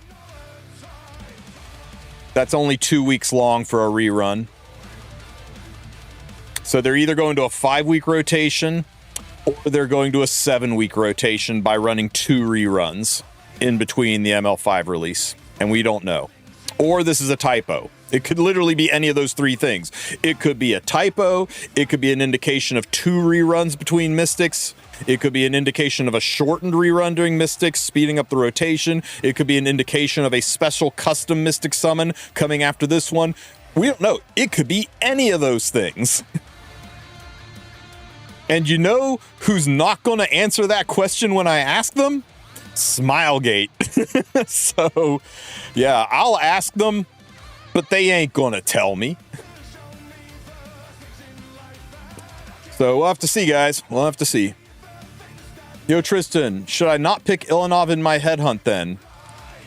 I mean, if you want to summon her here, you can summon her here, but then you're potentially missing out on ML Assyria next. This isn't the Galaxy shop. This is summons. If you are a whale and you don't mind buying Mystic packs, then yeah, headhunt somebody else and whale up yourself an Ilanov from here. Go for it. For sure. If you want to drop couple $300 and buy yourself an Ilanov here, then yeah, head on something new. But if you're not a spender, I would save for ML Assyria or get MLDN before I would pick up an old unit, and I would just I would headhunt Ilanov. But I don't know your financial situation or how much you like spending on the games. You guys got to make that decision. Do we know who comes after ML Assyria? No. Pirate Captain Samurai Mort for sure, right? Death Metal Tamarin. Chaos Sect Sirmia. We got so many good ML5s that we should have. You should definitely get Empyrean Ilanov. There are few ML5s in the game. I would maybe only put Boss Arunka ahead of her right now, and only by a teeny tiny amount. If Boss Arunka didn't exist, this is the most important unit in the game. But that doesn't mean that Asaria won't be insane as well. You'll have to see.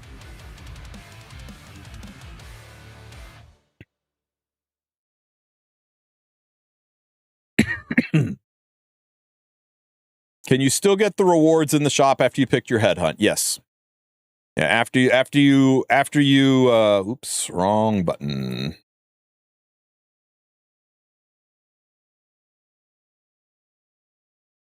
After you mash the recruit button, this shop stays open and you still earn currency by doing your daily stuff, so you can continue to buy this out. Just remember that all this button and this button do the same thing, right? These two buttons do exactly the same thing. The only difference is this one is random and this one is not. But both of them only put a new hero on the stool. You then have to go in and click this button. This is not a second ML5 for free. I've already had a couple of people say, is there anything Smilegate can do, because they recruited a hero and expected they could get their selector later. So they recruited their second pick, expecting the selector to be their first pick, and that is not how this works. Don't get it twisted. Don't get yourself fucked up. All the selective summon is to put them on the stool. You only get to recruit one hero. How do I feel about RZE? It makes her better in a role she was already good at, but it's not going to change the way she's played. I think a speed EE would have been better on her, but you know, it makes her a little bit better of a foil against Freerin. I'm a new player. Should I skip Hecate or get her? I heard she's only for PvP contents. Arena, Guild War, and RTA. If you're a brand spanking new player and you're a little low on bookmarks, I think you could skip Hecate. You probably won't have a dedicated need for her for 5 to 6 months, and by then other things will replace her. But she is a very, very good hero, and I rarely recommend skipping limiteds. But if you got some FOMO about what's coming next, you really want Tori, you're excited about Lunar New Year and you want that themed hero, you're looking down the road at other stuff and you want to make sure you bank some stuff to get some of these interim units to seed your account, get yourself up where you want to be. Yeah, I don't think she is critically important to success in Epic 7. I think she is a high B tier, low A tier unit. High B tier at best. She's good. She's very good. She's very strong. She does a lot of things, but not new player things. Mid-game things. 6-7 month old account things. How do you set multiple Sirmias to the lobby? It was a bug they had, and I'm grandfathered in. I legitimately can never change it. If I go to the lobby shop and wrong button. If I go to the lobby shop and I try to change even one Sirmia, I can never put her back. It won't let me even if I switch to the skin, all it does is switch the skin. It won't let me put the second Sirmia back in the stool. So yeah, unfortunately you can't anymore. It's a bug. It was a bug. They patched it, and I'm grandfathered in. Believe me, if I could, I would move ML Sirmia up here in place of Bathing Suit Sirmia, and I'd put the Wulf DN right here so I could have the pupper in the lobby. I know the file where this information is kept, right? It's let's see. So it is in the C drive, and it is under program.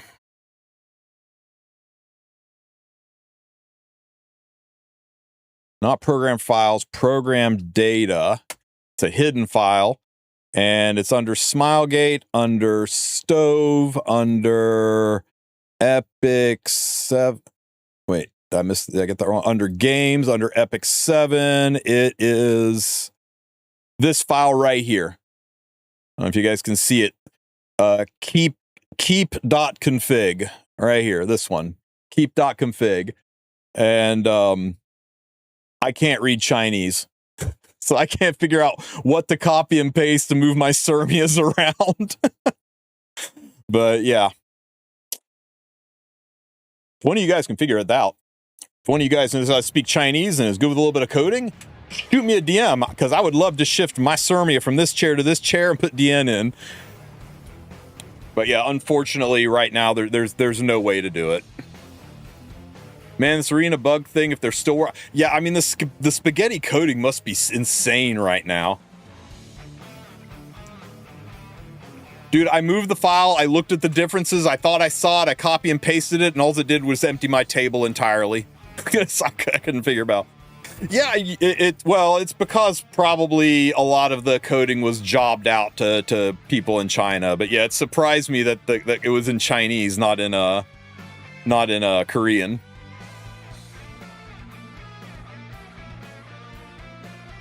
There was a bug once upon a time where you could set multiple of the same hero to the table, and it's since been patched. You can no longer do it, so the multi-Surmia tables are no longer available. I had a really cool one where it was all ML Arias, it was all Pirate Captain Flan and Sid over here like jacking it in San Diego, staring him in the face. That was hilarious. Will I play Auden finally meta video? Okay. I guess we're taking requests today.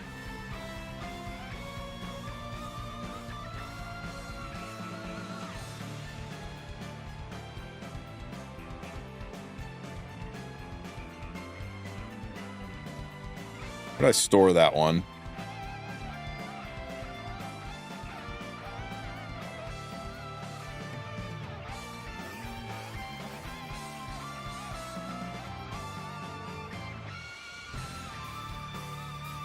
Under here? No?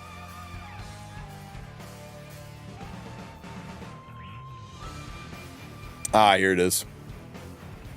Enjoy.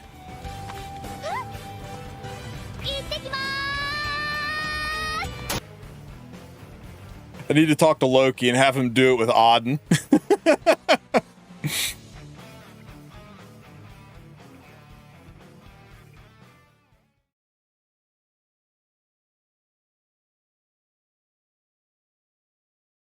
Is ML Luna plus 15?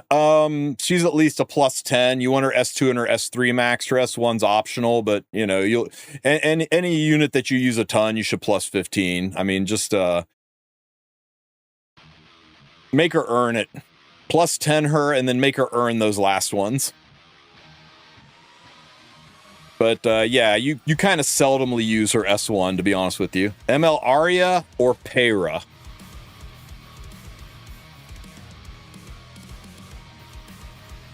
I would lean towards Peyra, but that's a play style difference, right?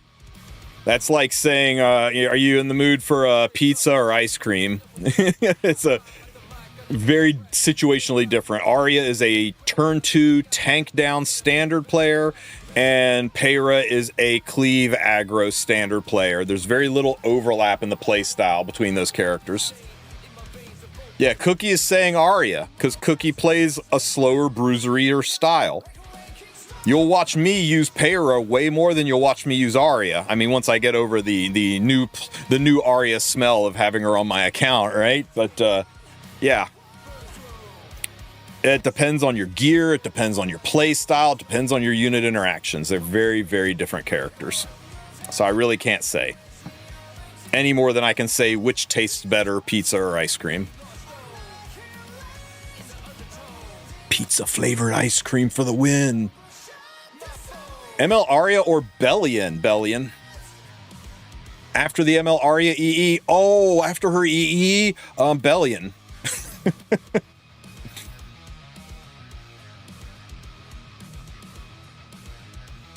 3 pirate flans in DN. The one on my LD player upstairs is Sid, because Sid is freaking hilarious. He's just sitting there like staring at the freaking Faptons. It's great. Where's our free ML Luna skin from Anniversary Poll event? It takes 6 to 7 months for them to craft a unit, and that was during Anniversary Poll event. So that was selected back in August, September, October, November, December, January, February, March. I would say March or April at the earliest for that skin. So is there no ML5 bundles coming up? It's possible. I don't know if they're going to redo the dash thing that they did in April last year or not. I think that one had some in it. I don't know how ham they're going to go on Lunar New Year. I know it's a very important holiday for the majority of their player base. So I can't say for sure. The only time I ever remember seeing those packs, those ML5 bundle packs, is for Anniversary, the Dash event, and for the end of World Cup. That's pretty much it.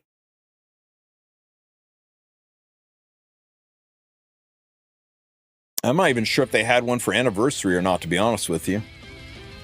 No GVG today. It's ever so likely that it will open up, but everybody's just going to get a win and get maximum basically, everybody's going to get payout as if they were in the #1 guild, won the war, and everybody won all 6 of their fights. So you're going to get a pretty good payout and not have to work for it. So you will be compensated well for that. Your guild will not drop in rank. Everybody wins, so everybody's guilds are going to just be paralyzed in ranking. And yeah. A lot of people would say that's the ideal way for Guild War to be anyway.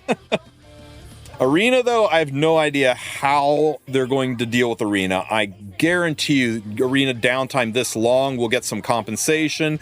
It'll probably just be like, here's 10 or 15 flags and a pile of conquest points. But I doubt we'll see anything else. It's incredibly unlikely anybody will be punished for abusing the bug. Because if you think about it, the people that had to abuse the bug the most were the people up top who had to do it to maintain their rank because they wanted to go for the frame, and the first few days are important to establishing your position at the top of the ladder. And if the only people they could attack were low-end players, and high-end players were spamming, trying to take the spot away from them, what were they supposed to do? Miss out on their frame, not participate, and fuck themselves for an entire season?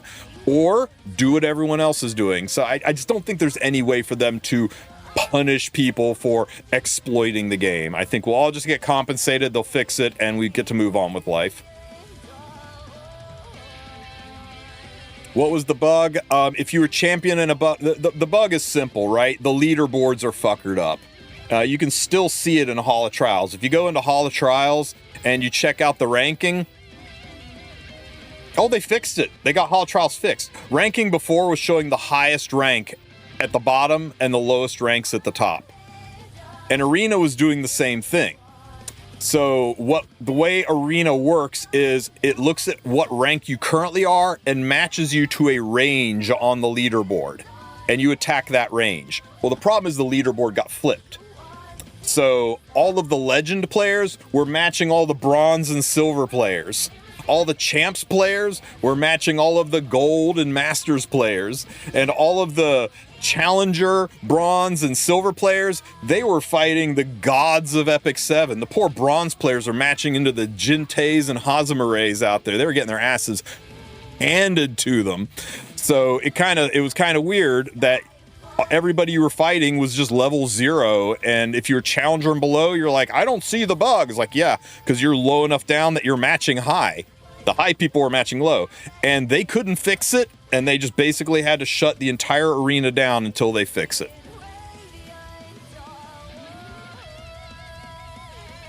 Love that Auden video. Would be perfect if you get her face on it. Okay, live in IRL. I'll do it, and thank you for the super, my man. I appreciate the generosity. You rock, buddy. Thank you so much. What are the next banners? Aki goes live, non-limited fire unit. Aki goes live on the 8th. And I think Green Arunka also goes live on the 8th. And then there is Immortal Wukong coming after that, and there was one other after that. Yeah, here you go. Aki and Arunka on the 8th, Wukong on the 15th, and Huayang on the 22nd. And if you want to be able to do this rift, you will probably need Wukong. It looks like it is just a rerun of the Wukong rift. I can't guarantee it, but that's what it looks like, just a cut and paste of the past Wukong rift. Which kind of sucks because, 1, that means no new content, and 2, that means rift is still objectively worse than farming Otherworldly Hunt unless you are like a 1 year or younger account. 1 year or younger account, rift is probably still better, and that means you probably want to go for Wukong. I hope the new Hua is good, such a cool unit. Got to see her numbers, but she's got potential. Any word on when the championship hero is happening, or has it already happened? One of them has already happened. Swift Flagbearer Sigrid was added to the game back in early December.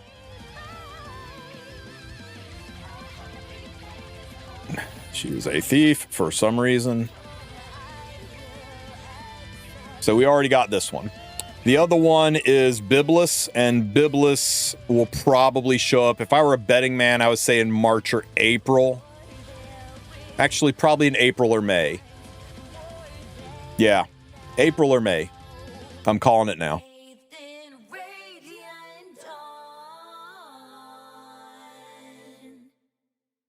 What the F is with the new arena gear? Does anyone even use attack with crit stats? No, not with crit stats. There's only 2 units that use attack set in the game at all, right? Fire Huayang.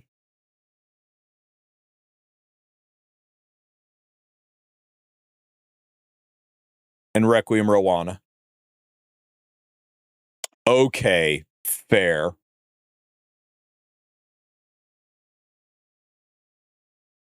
And the Giga Chad Gunther. But yeah. Watch Biblis be a Valentine's Day unit? No, because they'll want to rerun Tori for that. So they'll rerun Tori across Valentine's Day, and then we'll get the Lunar New Year unit next. So there's just no time to slot her in. If they ran Biblis for that, it would kind of overlap a Lunar New Year unit. And you know they'll do it. You know they'll give us... They've given us a Lunar New Year unit like 3 years in a row.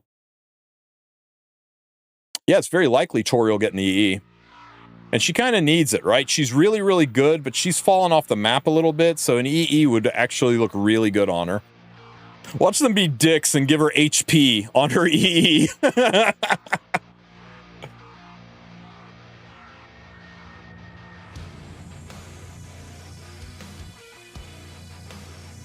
That would be hilarious if they gave her an HP-based EE.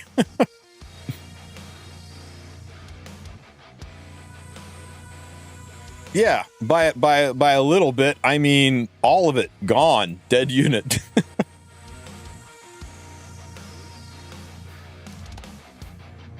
It's not that Tori got bad; it's just that she didn't fall off. Other people just took her job. She's not any worse. It's just she's unemployable, right? It's a tough job market out there for a damage limit DPS thief, and man, you know, she's doing that YouTube side hustle to pay the bills, man. Cut a bunny girl some slack. You think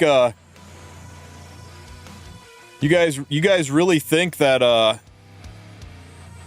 you guys really think Tori dresses like this because she's like financially well off?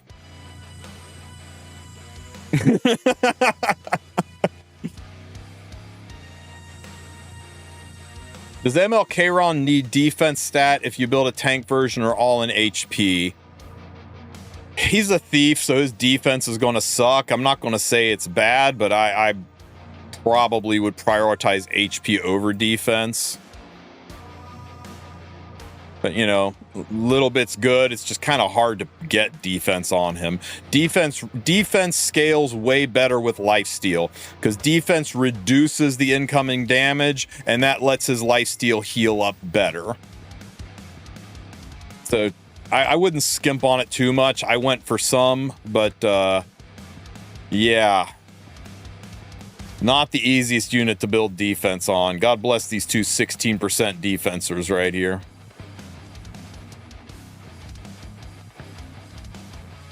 Is CPP back? CPP? CPP is back with a bullet. She is, the changes to Teiyu, the exclusive code to Teiyu, and Dien's kit in general, I think C Phantom Politis, probably became the strongest unit in the A tier for the headhunt. So yeah, CPP's freaking amazing right now. And she's also the skin for World Cup for E7 for the RTA, right? So if you have a if you end Masters this RTA season, you'll get a skin for Sea Phantom, and it's not going to be a wedding dress. Anyone know when the patch is happening? I'm jet lagged. When the game comes back up from maintenance, Vic. So roughly about 12, 13, 4, about 14 hours from now, give or take. 14. Well, it's 9 hours to maintenance and then 5 hours of downtime. So 14 hours.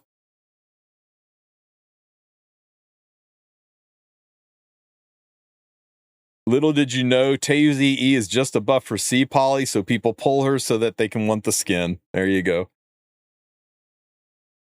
I am torn between it would be great if she has a wedding dress or not, because it would be fucking hilarious to give this unit a wedding dress with her dislikes. Right? Can you imagine if they gave C-Poly a wedding dress?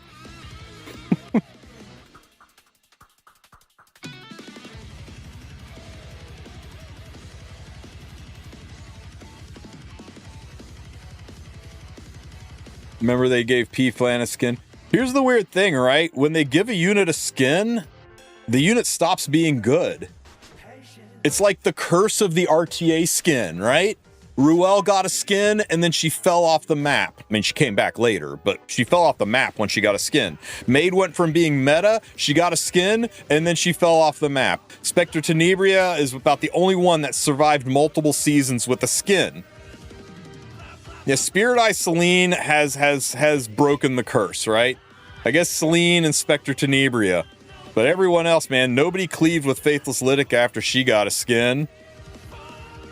People started picking units other than Arby when Arby got his skin. How many Sylvan Sage Vivians have you seen out there since her skin? She used to be the way to go through Boss Arunka. Nobody does that shit anymore. It's just kind of weird, right?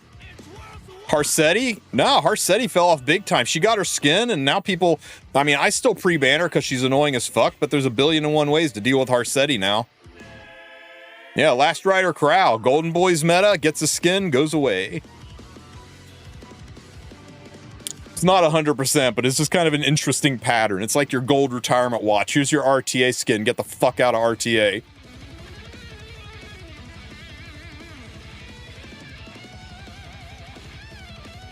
I'm talking about ML5 skins from the RTA shop. I'm not talking about skins in general, guys.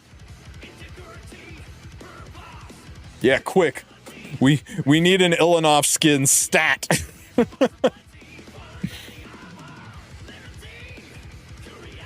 Pick my Celine on Headhunt today. Very happy. Can you show the stats? My Celine's kind of mid. She's on my list of units to rebuild, so don't read too much into this. I think this plus 20 speed would be a really well-built Celine. Unless you want to run her as an opener Celine to activate your DN, then you want her like a 300 speed one, and you can drop a lot of the attack because you're basically running her as an opener to activate your DN or, you know, somebody with a soul burn. Because she gets a free soul burn, so you don't give a rat's ass about Bellion. Yeah, I mean, she's strong. She kills what she touches, but the way I play, I would like her to be about 280. If she was 280, I could run her with a speed imprint, and I could run her as an opener for Celine into Bellion, or opener for Dien into Bellions. But I'm moving gear around. I got to find a way to make her better. And I think if you're going to run pen set on her, Feet of Criticism is really good because then she'll always have a barrier at the start, which means she can soul burn right out of the gate. If you want to run like Secret Art Storm Sword or some other artifact on her, I think you might want to consider immunity set so that she always has a buff so she can always Soulburn right out of the gate. Otherwise, you got to be really careful to make sure you run her with units that will start her with a buff. Run her with openers that give buffs or a barrier set unit that automatically gives her a barrier. You just kind of have to do a little bit more monkeying around with her to make sure she can Soulburn right out of the gate, because nothing sucks worse than your Celine getting first turn and she has no buffs. You're like, oh, I guess I'll just S3 instead of killing things.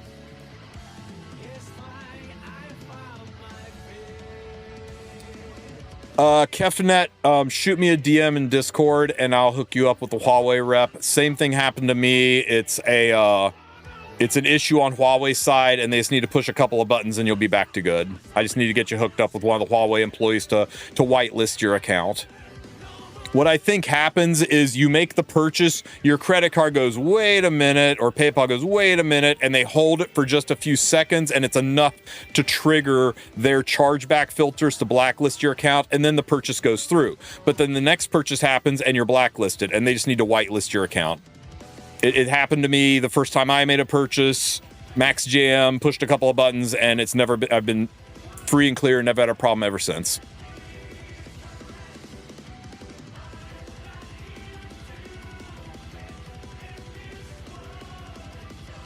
Lots of new sets, but no energy to farm. You need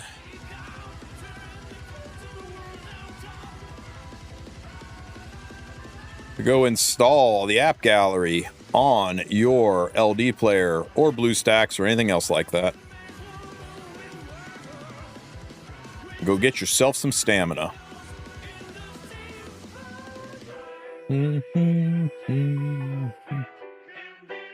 Exclamation point Huawei. AppGallery there, it's installed. Fire up Epic 7.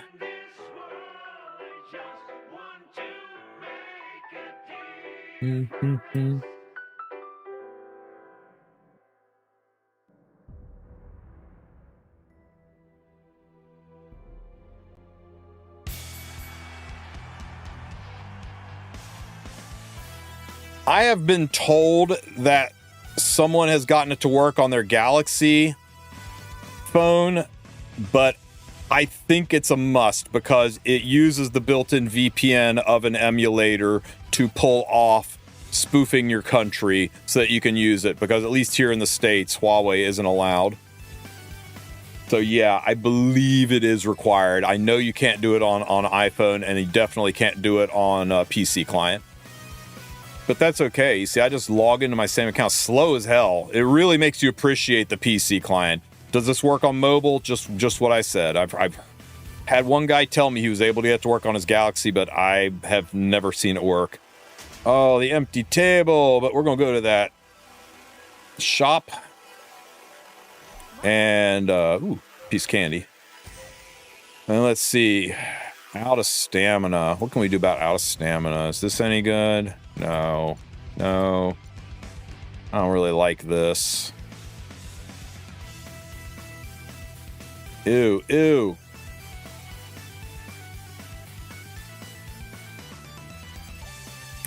This monthly Leaf Pack is a better deal than Burning Passion packs. If you're looking to support the game and you want to buy a monthly pack, I can't recommend the monthly Leaf Pack enough. We're going to pick this thing up as 309.99 Ukrainian dollars. You'll have to look up the conversion on that.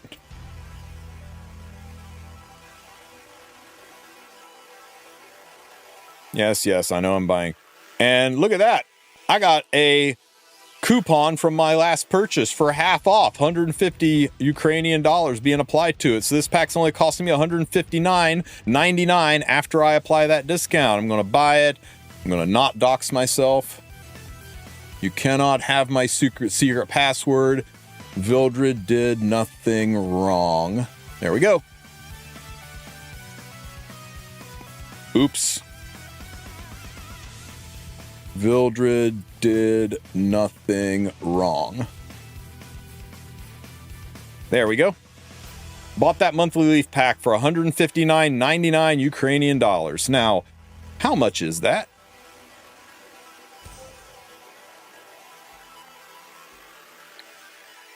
Let's see. $159.99 UH. What is it? Shit, I can't remember the nomenclature again. Wrong game. UAH. UAH to USD. That cost me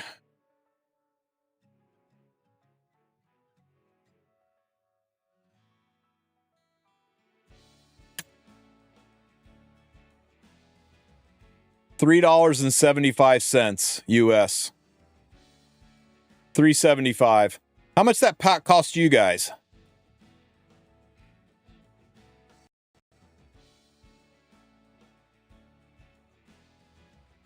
$10? I just bought it for $3.75. Telling you guys, you need to get the AppGallery. It is the way. If you're, I mean, I'm not encouraging you to spend money in this game, but if you decide to spend money in this game, wow, kick me back to the OG screen.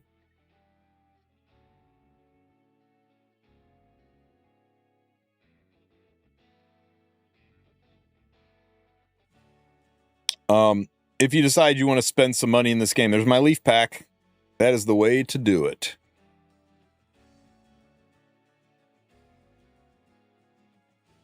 Yeah, $9. Do you get coupon? Yeah, every time I spend, so that $3.75, I got a $1 off coupon. I got a 30% coupon that I can use on my next purchase. You make a $100 purchase, you get a $30 off coupon. And the best thing is, if you got a $30 off coupon and you want to buy this pack, and it takes $10 out of that $30 coupon, you still have a $20 coupon left. It's not like you burn it and you lose the extra. It just takes out of what it needs. It's like a gift card. It leaves the currency on there. So you can use it to lower the price of a pack, or you can use it to buy a bunch of shit for free. Anyway, enough making my advertisers happy. If I run Ilinoff Tank with Protection set, I only have to upgrade the S2 skill.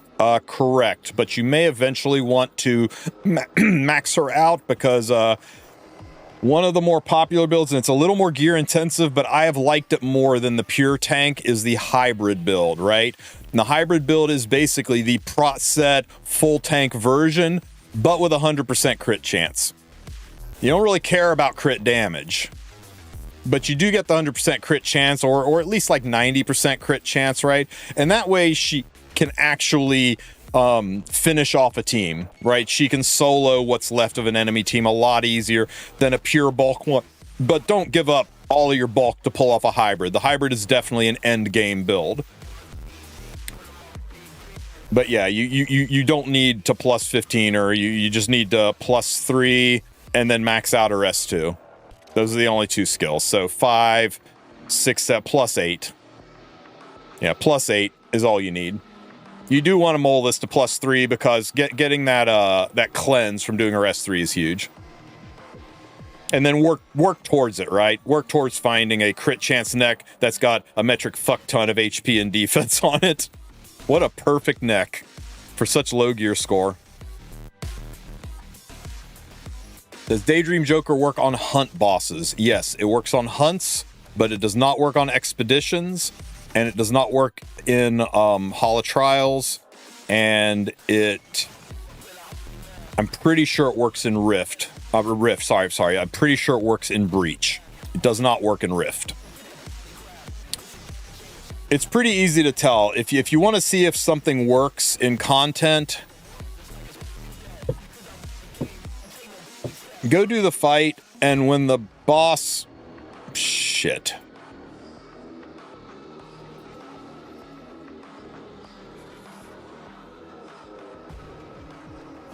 And when the boss jumps out, press on this and look at the immunities. And you see all the things he's immune to. You can't combat readiness manipulate it, and then he's immune to all these debuffs.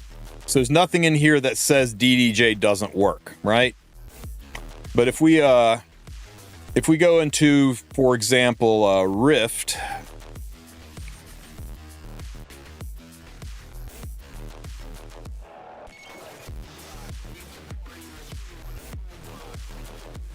and you check it here, you'll notice decreased combat readiness, increased skill cooldown, inflicting damage proportional to the target's max health. That right there, that sentence, inflicts target proportional to the target's max health, is the description that's on Daydream Joker. So you know Daydream Joker will not work against this boss.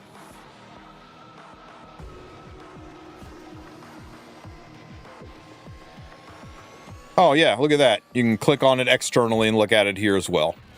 So as long as it doesn't say inflicts damage proportional to target's max health is immune to that, then Daydream Joker works. If it doesn't have this sentence in there, Daydream Joker works great. Has anybody tried Daydream Joker against superhumanized heroes?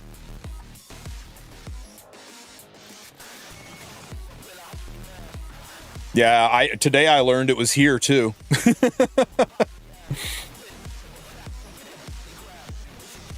I think the threshold for Daydream Joker is right around 40k health, so anybody that's superhumanized, Daydream Joker should be the strongest DPS artifact in the game. Heckin' hilarious. But yeah, you'll see that language on all the expedition fights. In Advent, it's got slightly different language. It says... It doesn't say it in here, so it looks like Daydream Joker works, but one of her skills says that the damage inflicted based on max health is cut in half. So Daydream Joker works, but it's buried in one of these skills here somewhere where it says that the Daydream Joker works, but only at 50, and instead of a 3% damage boost, it's a 1.5% damage boost or something like that. I'm not going to dig for it. It's in there somewhere. So yeah, sometimes they kind of squirrel it away and hide it, but it's really deceptive, right? Because if you go into Rift with Daydream Joker and you attack somebody, the word Daydream Joker appears above your unit, and you're like, oh, the artifact procced, so it worked. No, the artifact procced, and then the boss was immune to it. So it didn't work. Just like if you try to poison somebody who's got immunity up, the poison worked. They were just immune to it.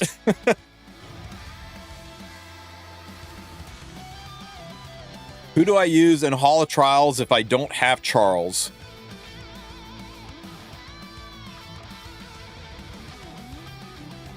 I didn't do it with Charles, did I? That was like 3 weeks ago, guys.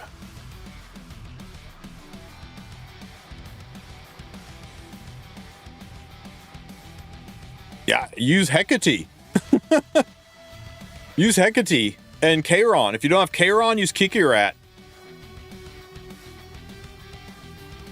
If you don't have Kairon or Kikirat, use Senya. I don't want to build an old dude. Dude, you go into old dude, you click on manage, you click on recommended, you run his crit chance and crit damage and maybe HP up a little bit, you leave his speed low as hell, you hit search, you hit equip.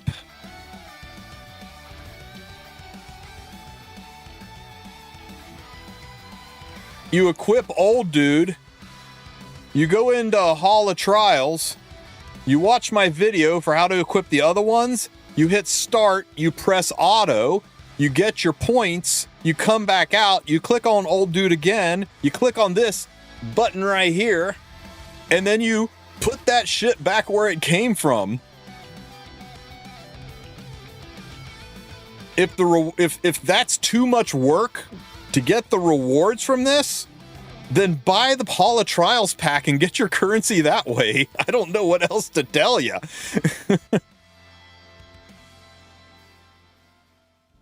Oh, you mean an old dude in the sense of Charles? Well, Charles is cool. How can you not want to? He's got the freaking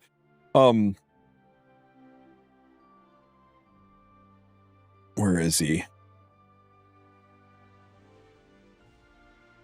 You know what? I don't blame you for not wanting to build Charles. You probably have shitty posture too, don't you? How much eyeliner does a guy have to put on to get a little bit of respect around here, huh? This is the highest selling Husbando banner in Epic 7 history. Did you know that? That wasn't a collaboration, of course. Highest grossing, non-collaboration male banner. And I think it came out in 2019.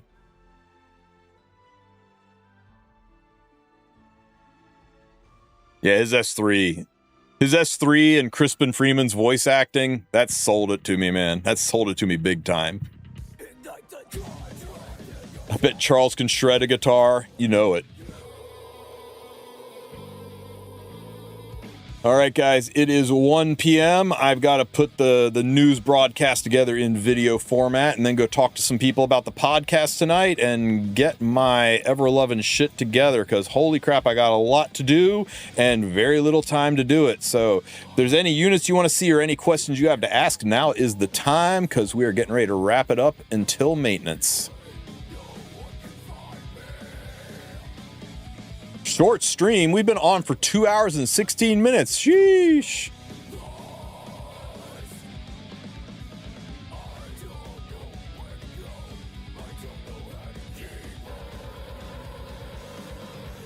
I tried, Frederick. I've tried farting around with that file left and right, and every time I mess with it, it just makes my lobby shows empty, and I've got to copy the original back in. Am I going to get the MLDN stuff in the shop? What MLDN stuff in the shop?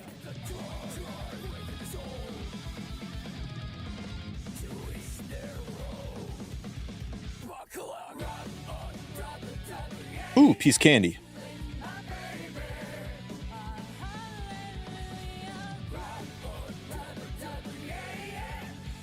Oh, this?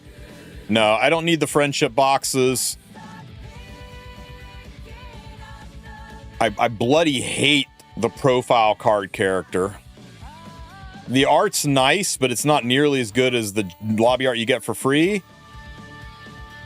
The sticker is the coolest thing about it, and I don't use stickers on my profile card. So no, this is 1,200 Skystones for 3 leafs, and I'm not spending 1,200 Skystones on 3 leafs. If you think this is cute and you like this art and you want this sticker, you do you. I will never give anybody crap for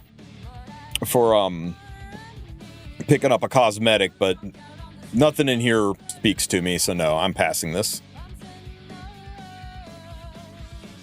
What's Ahmed's replacement on Hall of Trials? I didn't use Ahmed in Hall of Trials. Did I? No, I used Amelia, I think.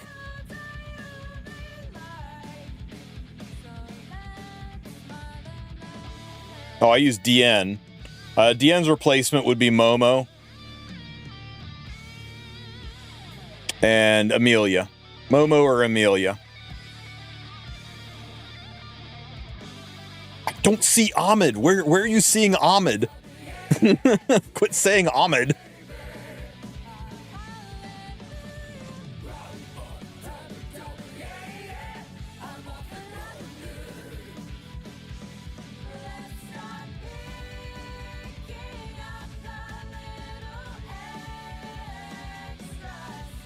Oh, other contenders using Ahmed. Oh, because they're pushing high score. I just gave you an auto team that gets you like in the top 5%, which is really good range. You don't have to sweat it. I didn't bother going for a top 100 team this time.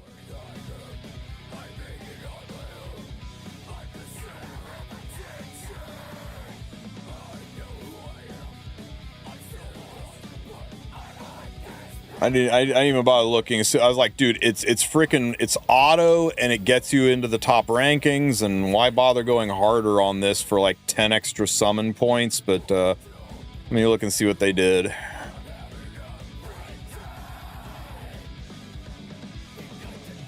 Oh, the Charles is interesting. You know, it's great that like it's the Hecate version and people went, yep, here's how to do it without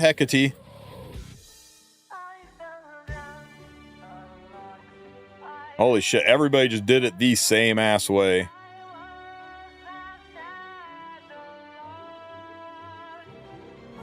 Much variety.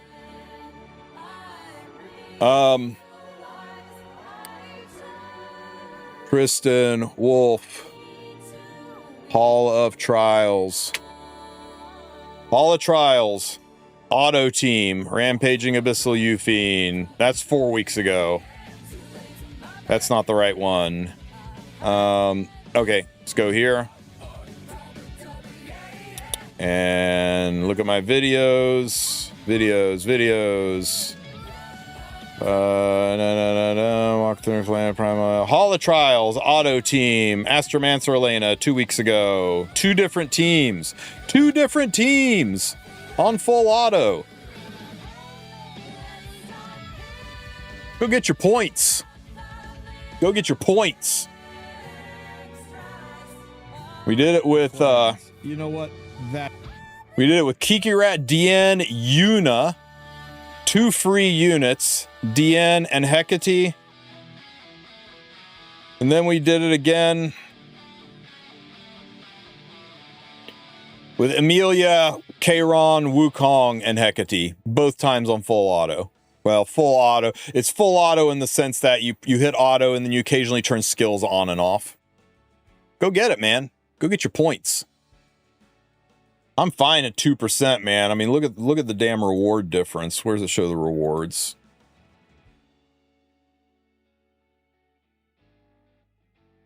I guess if you want the oh God, that is 90 more currency, isn't it? I didn't realize it was that much more. Now, maybe I do this tonight. Maybe I do it. We'll see. DiscordWolf.com. Check out the Guild Recruitment Hall, Lorian. There will be a place for you in there, I am sure.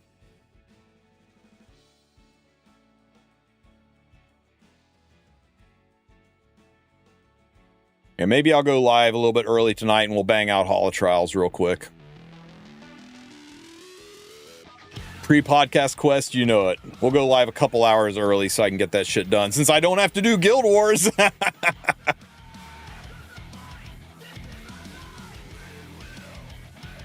Don't have the ugly robot built, is what it is. But yeah, try my video, guys. It'll at least get you to that top 2%, which is enough currency to buy it. Why they shut down Guild Wars 2? Because the rankings were all fuckered up. Matchmaking was wrong, and it would have screwed people over who were trying to climb.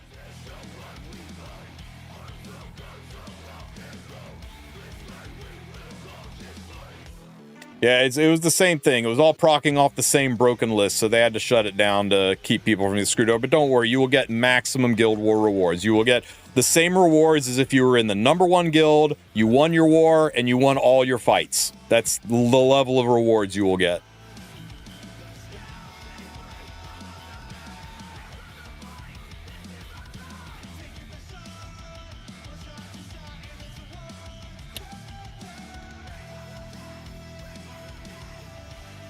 All right, guys. Anything else you guys want to see, or are we rolling out? Can we do that for every Guild War? I know, right, Cookie? That's not Cookie. That's Niku Love. Yeah, I agreed.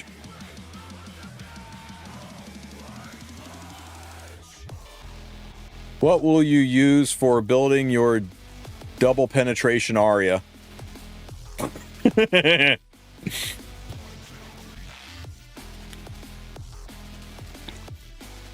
I'll probably go Destro, but counter's interesting. Yeah, my DN's a work of art.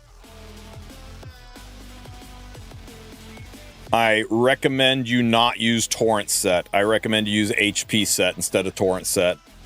This only worked because I had some very, very specific Torrent gear. Once my Gunther build, he was 9,500 attack back in the day, but he's not wearing anything right now. For your headhunt, Sylvan Sage Vivian, Sage Ball, LQC, or OpSig. Sage Ball is only good for anti-cleave. OpSig's not good for anything. LQC is pretty good, a little underrated. Sylvan Sage Vivian is Probably the best of the three, but the hardest to build. If you like doing RTA and you don't like getting cleaved, I would lean towards Sage Ball. If you've got the gear to build her, Sylvian or LQC are great. People have told me OpSig is good, and I have never seen it. None of them are amazing, right? Of all of those, I probably use Sylvian the best, or Sylvian the most. But that's because I rarely need anti-cleave. Can I take a look at your Caesarea? Needed the opinion. Sure, Rajan. Where'd you put it?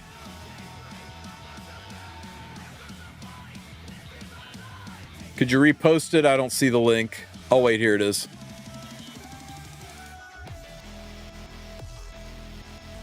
Yeah, I mean, work on bottling that artifact up, of course. That's your RNG, but other than that, she looks fine. The effectiveness is great. She's a decent speed range. She's got a little bit of bulk to keep her alive. Her attack is off the fucking charts. Yeah, I think that might be better than mine, dude.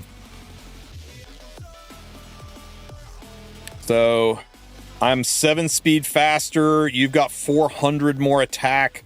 I've got a good chunk more effectiveness, so I can debuff things you can't, but we've practically got the same fucking build. And after you get imprints for her, you'll be 201 effectiveness. Yeah, I just traded a little bit of effectiveness for the attack. I think the only way that mine is better than yours is the artifact. And you want to work on that to reduce your RNG. What's Ahmed replacement for Holo Trials? Use this team. Oh, wait. That was an old message. I scrolled up. My bad. How can I join the Discord? Oh, the QR code doesn't work. Okay, I'll fix the QR code for now. Go to www.discordwulf.com. That links you straight into my Discord. You could also do that. That should work. Hang on. Yeah, that got me in. That worked. The QR code doesn't work, huh?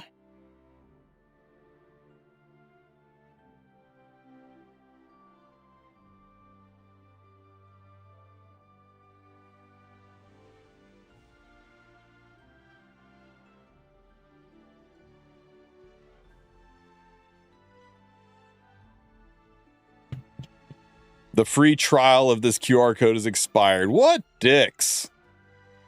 Okay, I'll just have to make a new QR code. Thanks for letting me know. I appreciate that. Might just change it to a message that says go to discordwulf.com. Now that I got a freaking actual website that links into it instead of a long, hairy Discord number, the need for a QR code is less now. Can I see my top model, Lulika? Sure. Don't get too excited though, because she is ungeared.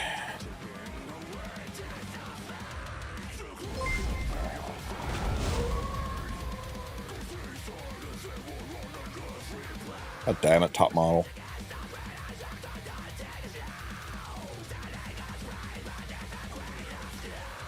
If I were building her well, I would build her like this.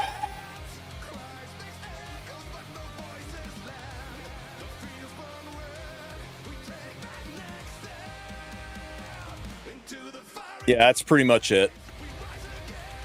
But she doesn't get to have that gear. If you build her Giga fast, she can be a surprisingly effective opener, right? But you gotta build her. She is tough to build Giga fast, and you can use her as an opener who can one-shot, an opener who can one-shot soft units, but, and extinct soft units, but I just don't think she's good enough right now. I think she needs a buffer, and if she got a speed EE, she would suddenly be very good. But guys, for real, I've got to run.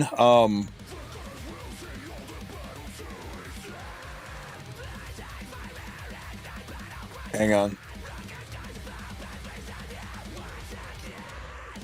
Where'd you put it on Discord?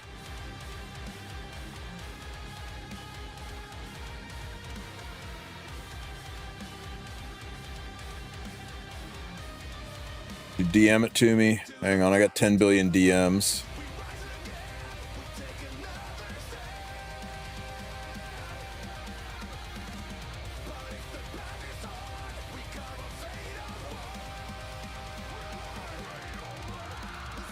Looks pretty solid to me, man. Looks pretty solid to me.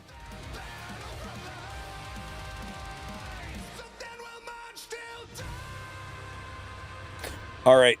I gotta go, guys. I got places to go and people to beat. So let's find a place to drop you guys off. Let's see who is playing the most epic of sevens right now.